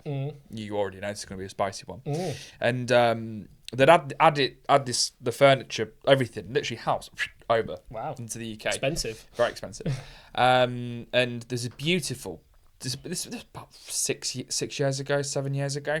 And they had this beautiful, like, cherry wood kind of table. And they'd been in storage on a ship for ages, like coming across, something along them lines anyway. And there was a suspicious looking spider web going all the way up, and then like under the table, but there was like a hole on the underside. A funnel. And yeah, it turns out it was a Sydney funnel web. Beautiful. So yeah. I was in Turkey a few weeks back. And typical me, I went there to see all the wildlife and have a bit of a rest. And I did some diving and stuff like that to see some of the marine life that they had out there. It was beautiful. And I sat after diving because on the initial descent, I hadn't equalised my ears good enough and it had really hurt my ears. So I had to go back up and redo it on the way down. So anyway, after we finished diving, it was then night time and I'd gone and sat on a park bench and I felt something run across my foot. And I thought, that's big. And I was thinking it's going to be a rat or something like that. And it was a wolf spider. And I got a photo of it. And I was like, I want to go home. A little wolf spider. It wasn't a little wolf spider. It was a nasty thing. It lived. It moved on. And I froze. And I was like, I am nothing. It scared the life out of me. I was sat on a park bench and it annoyingly sat next to me for about 5 minutes. Mocking you. Yeah. Yeah. Who's the big man now? Big man thing with a wolf spider. Yeah. Oh, so I've got a photo of that. I'll send you that as well. Please do. But so again, we keep side questing. I do apologise. It's my ADHD. So getting back onto the education side of things. So is there anything that like the public can do that can make your life easier? Yeah. Particularly with Cleethorpes Beach, if you see a seal, don't push it back in the water. Yeah. Don't push it in the water. Don't push it back into the water. Okay. Because they need time to rest, and they rest between tides most of the time. Yes, if you've got concerns, let us know. The most common thing people will say is that I've pushed this seal back into the water because there's dogs around. Well, that is an owner's responsibility, not a seal responsibility. Because I'm assuming that seal could mess up your golden retriever or whatever. Exactly. It works both ways. Obviously, a dog can injure a seal, but a seal can also injure a dog. So the best thing to do, one, is not publish it on social media when you get there. If you see a seal, enjoy it. Take videos from a distance. We say about 100 metres. Enjoy the presence of nature around you. And then after a couple of days, once you know then it's going to have gone, then post that it was there. Otherwise, you're going to risk causing a massive influx to the area. It's going to stress the seal out. And if they haven't had time to rest and they're already weak, that could be fatal. So it's not the right thing to do. Particularly if it's an adult, don't go up to it because, yes, it might come after you because it'll have you. Yeah. And what people don't understand most of the time is, particularly adult seals, they can move quick. They can move really quick. Can they actually? Yeah. I'll get you a video. If you ever go to like Donanook and see them arguing between seals, you'll see them slide and the land moves below them. Because they have so much strength and power that they literally slide really quickly and the land's moving below them because they've got so much weight. That's so cool. I'll get you a video. I've got a few examples from when I was at Donanook last year. But yeah, so stay away from them. Don't push them in water. If you do have concerns, get help. If you're with a dog, put it on a lead. And if should not be on a lead anyway. Well, they don't need to at this time of year on Cleethorpes Beach. Oh, no. It is ideal because it's a peak marine lifetime. What, this time of year? Yeah. Oh, so is it? December. So generally November, so late October sometimes, November, all the way up to about February is going to be the time we're going to get grey seals and grey seal pups on the beach. So yeah, and that is the time that dogs are allowed on the beach and they are allowed off lead. But Fantastic. That's not my rules. But what they can do, of course, is let other dog walkers know. Just to let you know, I've just been walking down that way and there is a seal there. If you're a good dog owner, you're going to put your dog on a lead, both for the seal and for you anyway. Yeah. And also, we've got Beach Safety, a fantastic resource for the area. They work with us all the time. Beach Safety are really good. Yeah, they're great. Really good. They work with us all the time. They work with British divers. We work with British divers.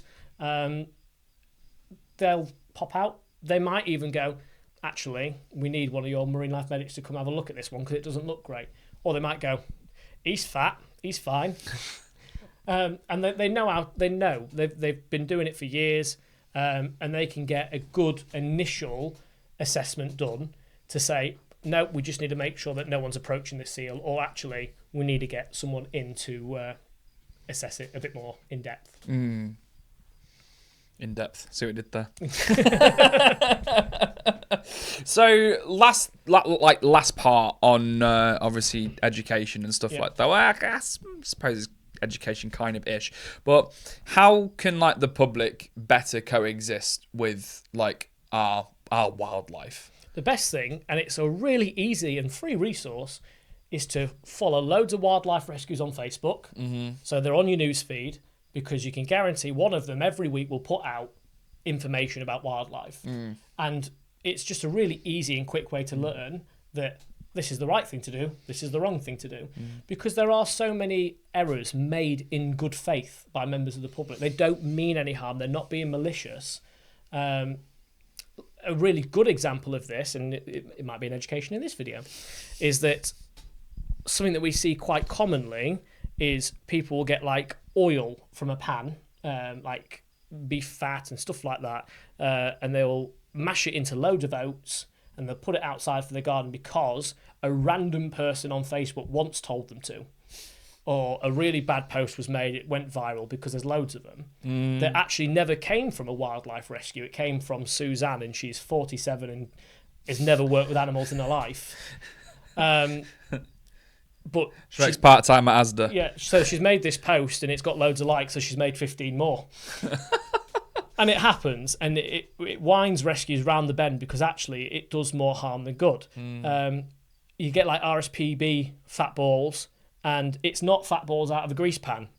It's like kidney fat and stuff like that. That has a really really high melting point, because fats out of your fat pan cover birds' feathers. If a bird if covered in oil, they can't fly. If they can't fly, they can't survive, they die. Eaten by cats. And they've got all the nice oily flavours to taste. So it's one of those things, and it often is a case, you'll see these posts on Facebook, and if you are unsure, screenshot it, send it to a rescue and say, is this the right advice? If it is, I'll do it. More often than not, it's going to be, no, that's terrible advice. Yeah. Don't give birds chips. Don't give birds chips. Or cigarettes. Or definitely not cigarettes. And just be mindful, just think, would they have this in the wild? Fat balls made by actual good companies like the RSPB and so on and so forth, have in mind they've put in all of these foods that they would naturally get into one fat ball. They've not gone and mixed up loads of cheap ingredients to make a fat ball that means good but actually does terrible things. So that's a good example. If you ever see that post on Facebook, because it does do the rounds this time of year, ignore it. Yeah. So when you say obviously like about the fat, just before we move on to the next topic, when you say about like the fat balls that are made by the RSPB, are they different to the ones that you'd get in like, you know, like the cheapy kind of like quid stores and that kind of thing? Like I didn't know that there was a difference in it. Generally, if they're made professionally, so you go to a normal shop, generally they'll be better, but really good premium ways to think about it is the RSPB, for example, and it's not an endorsement, it's just that they know what they're doing, is they only deal with birds. That is their role.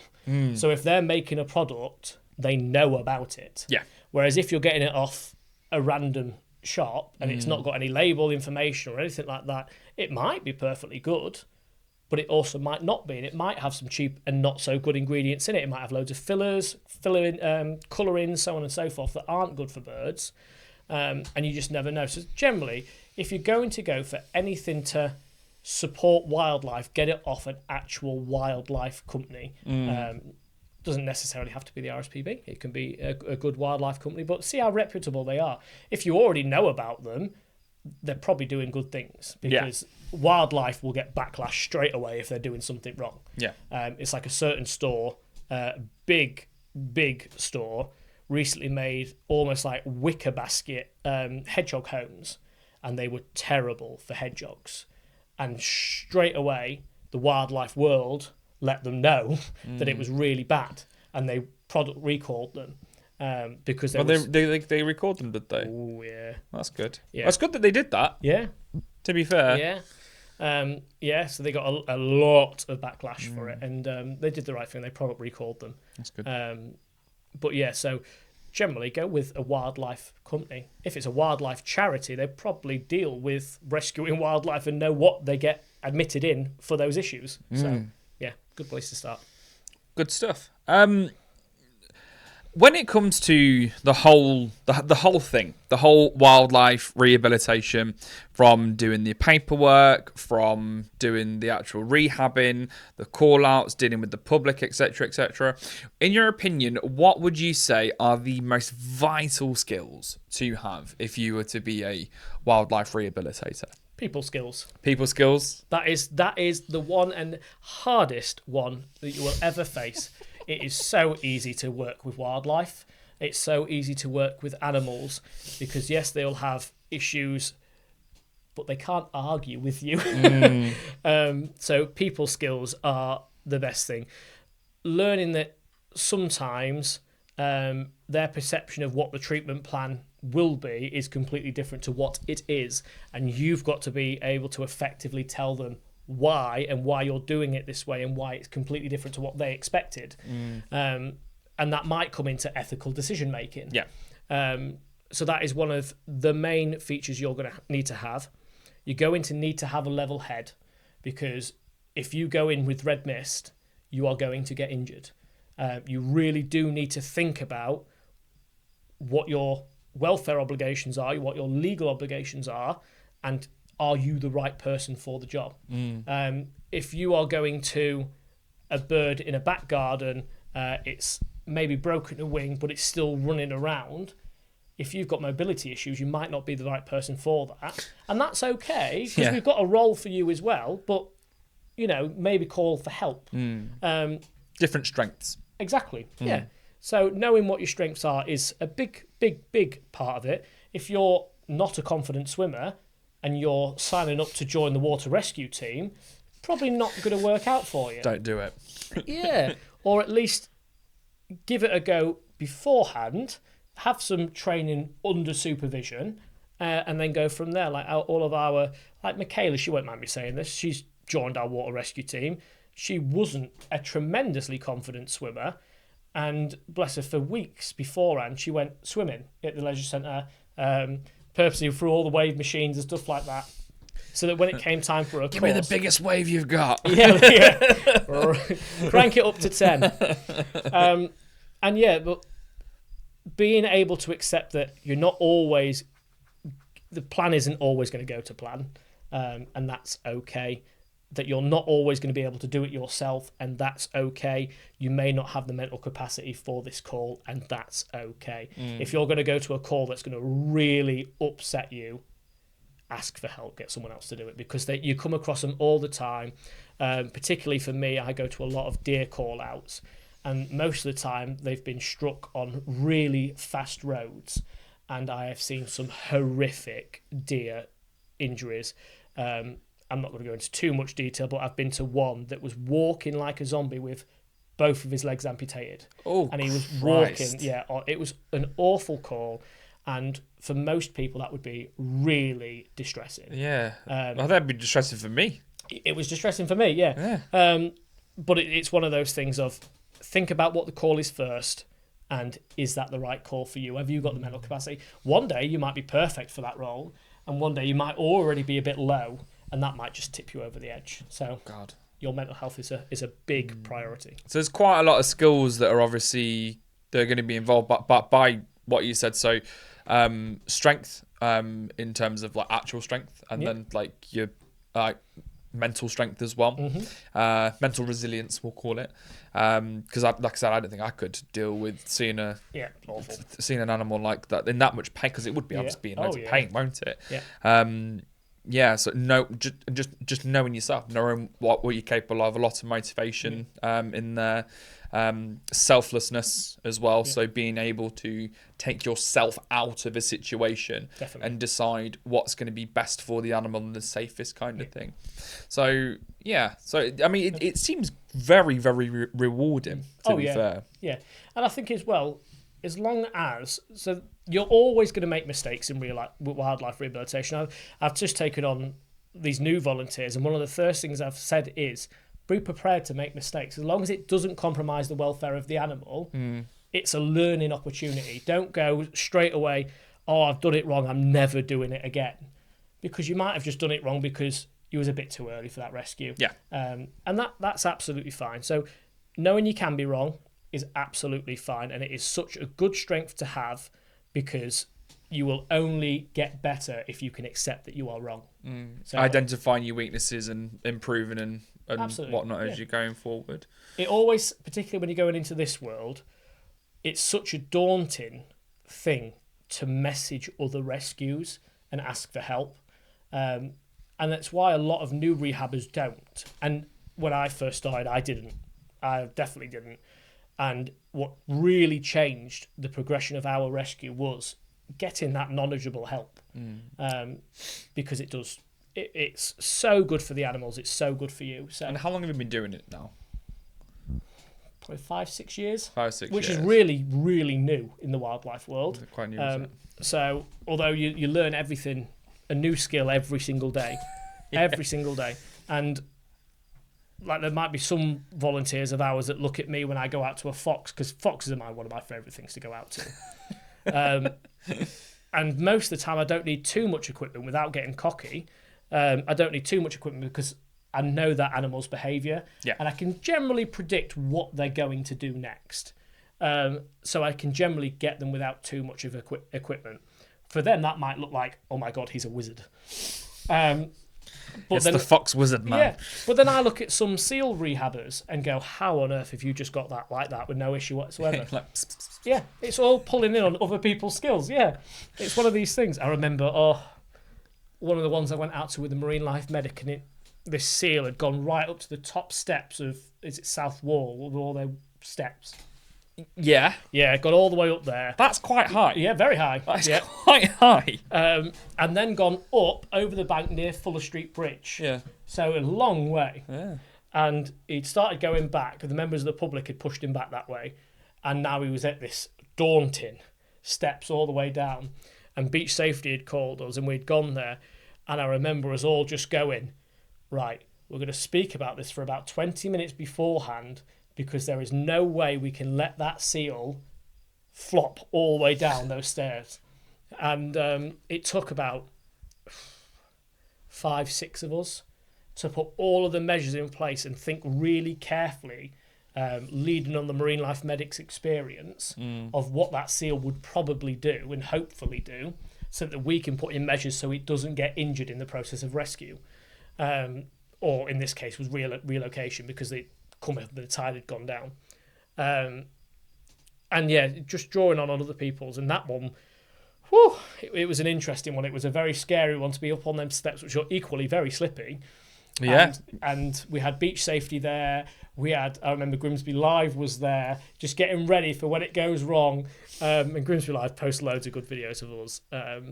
But yeah, it was just one of those daunting ones. Quite a spicy one. Oh yeah.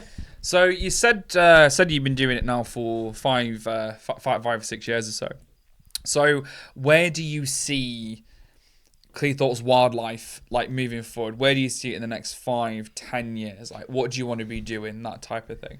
Well, I think with the rate of growth that we have had, particularly over the last couple of years, it is going to be a case at some point we're going to have to extend even further, although we are doing quite quite a lot at the moment. It always is a hard thing to be, particularly in summer. We fill up really quickly. It is going to be a case of getting a centre eventually, but it all comes down to funding and grants to do so.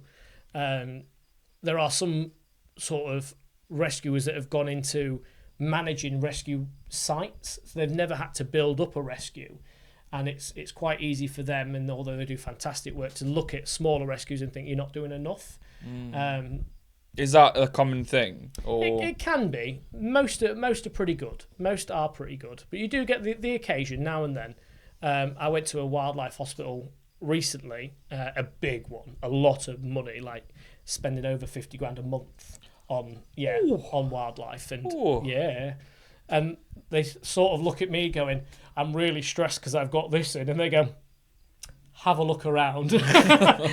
And it's working on what is stressful to us might be not stressful to other people, so lean on them a bit, help out. And I think hopefully we will have a centre in 5 years' time, because of the amount of growth that we have had has been really good. But it is such a hard task. You see, is it good or is it bad? Like, are you seeing more of a demand for your services, which in turn is not that positive? Good to keep you busy. Yeah. But in terms of obviously wildlife, it is a hard one, because we do open ourselves up to a lot. You might get a few rescues that are birds of prey only, and that's all they deal with. Whereas we, being a multi-species rescue, it opens us up to a lot. And sometimes we don't have the knowledge to deal with deers, seals, otters. Yeah, it's a lot, and it's a lot to know a lot of knowledge on. Yeah. So it can be quite difficult. And I think now that we are quite well known, rescues, not even just rescues to be fair, members of the public from further away are now contacting us. I remember about 2-3 weeks ago, I had a woman in London call us saying that she'd got a seagull with a broken wing. And I just went, yeah, okay, whereabouts are you? I can't remember what street it was. London. But yeah, I was like, is that local? And she went, I think so. Whereabouts are you calling from? And she went, London. And not local for us. No. I'm really, really sorry. But here's a list of rescues around you. Good decent few hours away. Yeah, so it definitely does open us up to some a lot of work. Yeah. But I think the demand is there anyway, because there is such little numbers of rescues across the UK that the demand's always been there. It's just always never had a good service. Do you feel it? Okay, so do you think that it's increasing, or do you think because there's never been a good service, do you think there's problems have always been there, but we're only just obviously starting to recognise them? Yeah. So or a bit of column A, column B. No, I do think that these issues have always been prevalent, and you have some fantastic big rescues that are absolutely fantastic, but they are 50, 60, maybe 100 miles away from this member of the public. And let's be honest, a rescue doesn't have the capacity to send out a volunteer 100 miles and bring back 100 miles. I mean, it's when people message us about calls in Mablethorpe, and they're like, well, it's only 40 minutes from you guys. Yeah, but that's 40 minutes there and back. And I could have done 4, 3, 2, 1 rescues in that time frame. So it's such a hard thing. And we are so undercovered. Lincolnshire's really lucky, and they don't understand how lucky they are, because if you go down south, you might end up saying an RSPCA hospital's here, they're doing great work, Secret World's here, and the gap in between them is humongous. And it is such an underappreciated service, and sort of unrecognised, and so little of a service, because it's not government funded. It's all publicly funded. So these rescues can only get big with the help of people. So the issues have always been there. It's just they've not been recognised as much, in my opinion, because the rescues have been so few and far between. Crikey. But Lincolnshire's really lucky. Lincolnshire is so lucky to have some fantastic rescues. And as well, like I think we're quite lucky in general in Lincolnshire, because and the surrounding area as well. But basically anything that isn't the South or the Midlands. I think where we are, I think because we've got quite a lot of wide open spaces for these animals to do animal things, other than obviously like common stuff, like common like problems, like obviously like fish hooks, etc., but potentially not coming into mega direct contact with these with this wildlife. Although I will say, I mean, I live in Humberston, and I was walking down Humberston. I've come back from a friend's house about a couple of weeks ago. And there was just a deer, just not walking next to me, obviously, because it like saw me, shit itself, and then like bolted, you know. But like, and I've lived here for obviously nearly 30 years, and I've never seen that before ever. Well, deer populations are on the up. Wolves.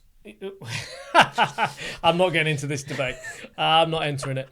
But yeah, deer populations are on the rise, and as well as that, we're going to see them more in urban areas like this as more developments happen and their land is taken.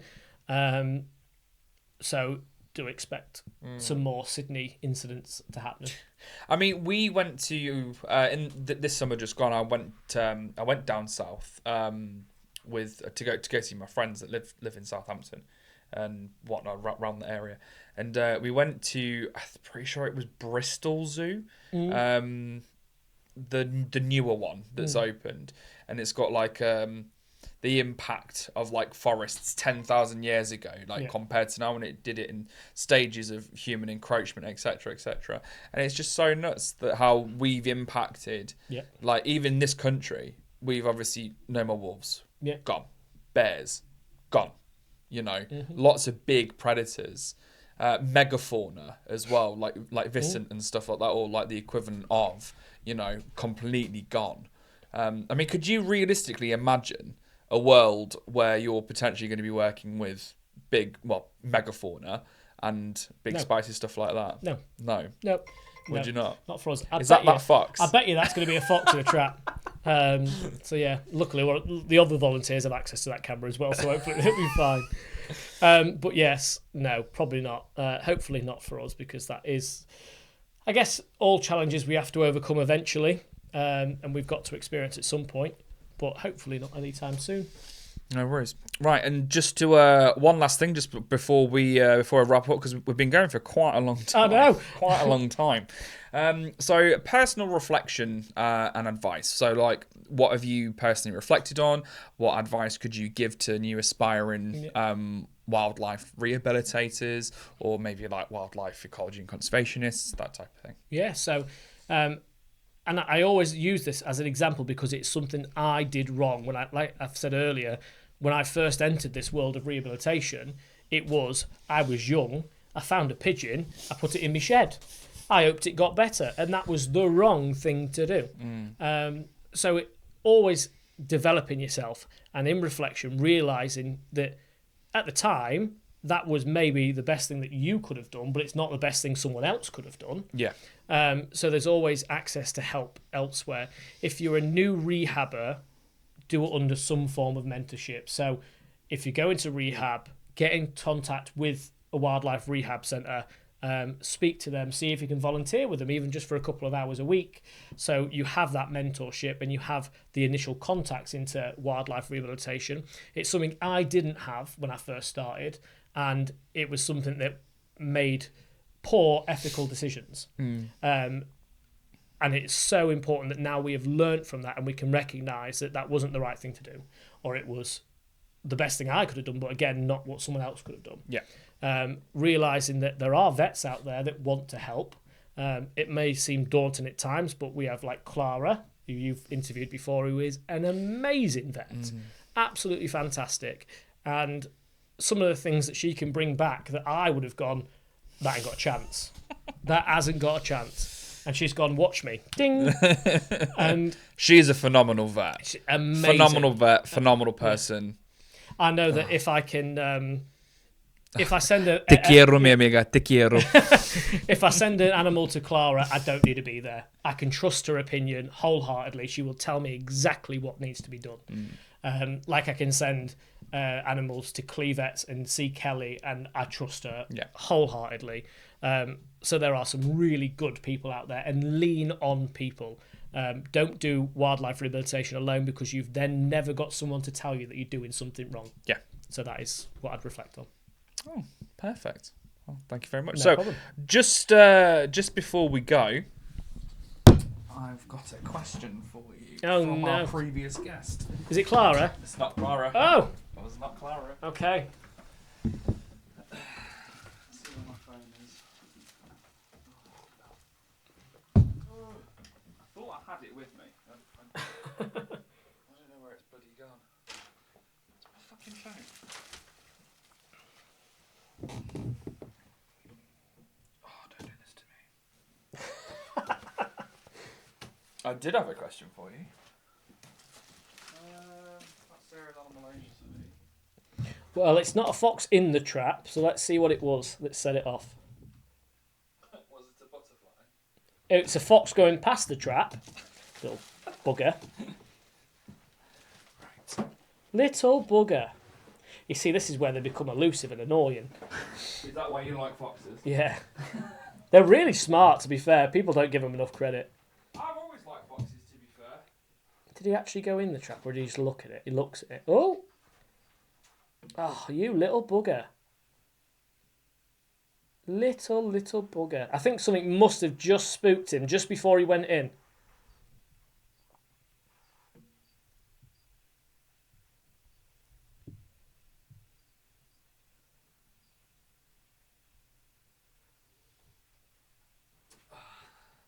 So this is going to be a great one.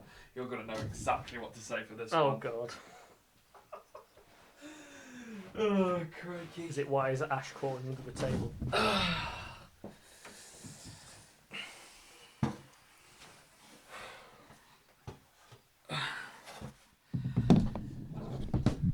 Right then, so as always, a bit of a common theme is that our previous guest asks our next guest a question. So my next guest has not got a clue who I was interviewing. Okay. So I wonder if you can help me out with this question that he's asked. Okay. So this was from Liam. So Liam from Reptiles and Research. Hi, Liam. So you're gonna know what kind of question this is gonna be. Oh no. What do you think the biggest thing holding back the reptile industry is, and what steps would you propose to fix it? Or at least start an actionable plan to address it? I have absolutely no idea. I am so sorry, Liam. I have fallen short of your expectations. You want to ask this guy? I have not got a clue. I mean, to be fair, I think it sparks an interesting thing because obviously, again, typically these sorts of like reptile mainly based channels don't really get wildlife people on and whatnot, but I want to do something different, and I think it's quite important to do so. But from your perspective, how do you view our industry? So, and I mean, I've discussed this with Clara before, actually, because obviously she's had snakes. Sadly, I think one of them passed away recently, bless her. And it's quite interesting to talk to her about, and I watched her video with you about how much it's changed. And again, being open to being wrong and learning that things are changing. I mean, if I came here, I wouldn't have a clue about what I was doing or anything like that, and I would have to lean on someone else to show me. So I think it's one of those, again, industries that it's really easy to get quite a bad reputation in because there are so many really passionate people in it. And I've seen quite a few posts on Facebook and so on and so forth, just general social media, where it can get really heated between people in the reptile world. Oh, yes. And it doesn't actually accomplish anything. They're getting really angry at each other doesn't help. You've got to be open to learning. Tell me why you think I'm wrong. Yeah. And I'll tell you why I think you're wrong, and let's have a chat about it. Is there a medium ground? So, although that probably doesn't answer his full question, I would just say generally be a bit more open to each other. And if you really don't agree, then get more advice, more and more advice. That's all I could possibly say. So are you drawing from, obviously from having virtually no clue on the industry, are you drawing from your experiences within your career working in the reptile rehab? Yeah, I think so. I mean, like I say, I don't have experience in here. Obviously, then when I come to you and go, oh, that's a pretty snake. I don't know what it is. Well, this is a pretty snake. You might tell me it's not a snake. I don't know. You could tell me it's a legless lizard. Sure. Let's see. So it's sort of really hard. But obviously, what I have seen on social media, because it is always prevalent, is that people just don't get along. So try your hardest to get along, because they might be wrong for all the right reasons, and they just need some helpful encouragement to be Yeah, better. so going back to you keeping that pigeon in your shed, you were doing it with the best intentions, But the wrong but way. the wrong way. Yeah. Okay. Well, I think that's a positive thing to end on Cool. there, mate. Thank you ever so much. Thank you as well for taking the time to pop by. I mean, if there's anything you want to say to anybody, if we can leave links or anything to donate, anything like that. Yeah, so you could always visit our website, so cleethorpeswildliferescue.com, super easy.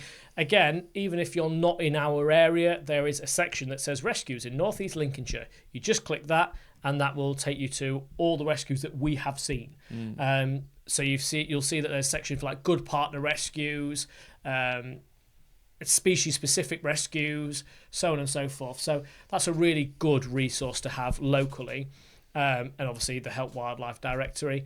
And of course, if you want to support us, help us get that massive rescue centre in the future, then maybe become a monthly donor, even if it's just £2, and it all adds up. Perfect. Thank you very much. I'll pop all your bits and bobs down in the description. So if people wanted to learn more, if they wanted to donate, that's all be on the website, that type of thing. But yeah, anyway, on that bombshell, I'll see you later. No Thank problem. you. Bye-bye.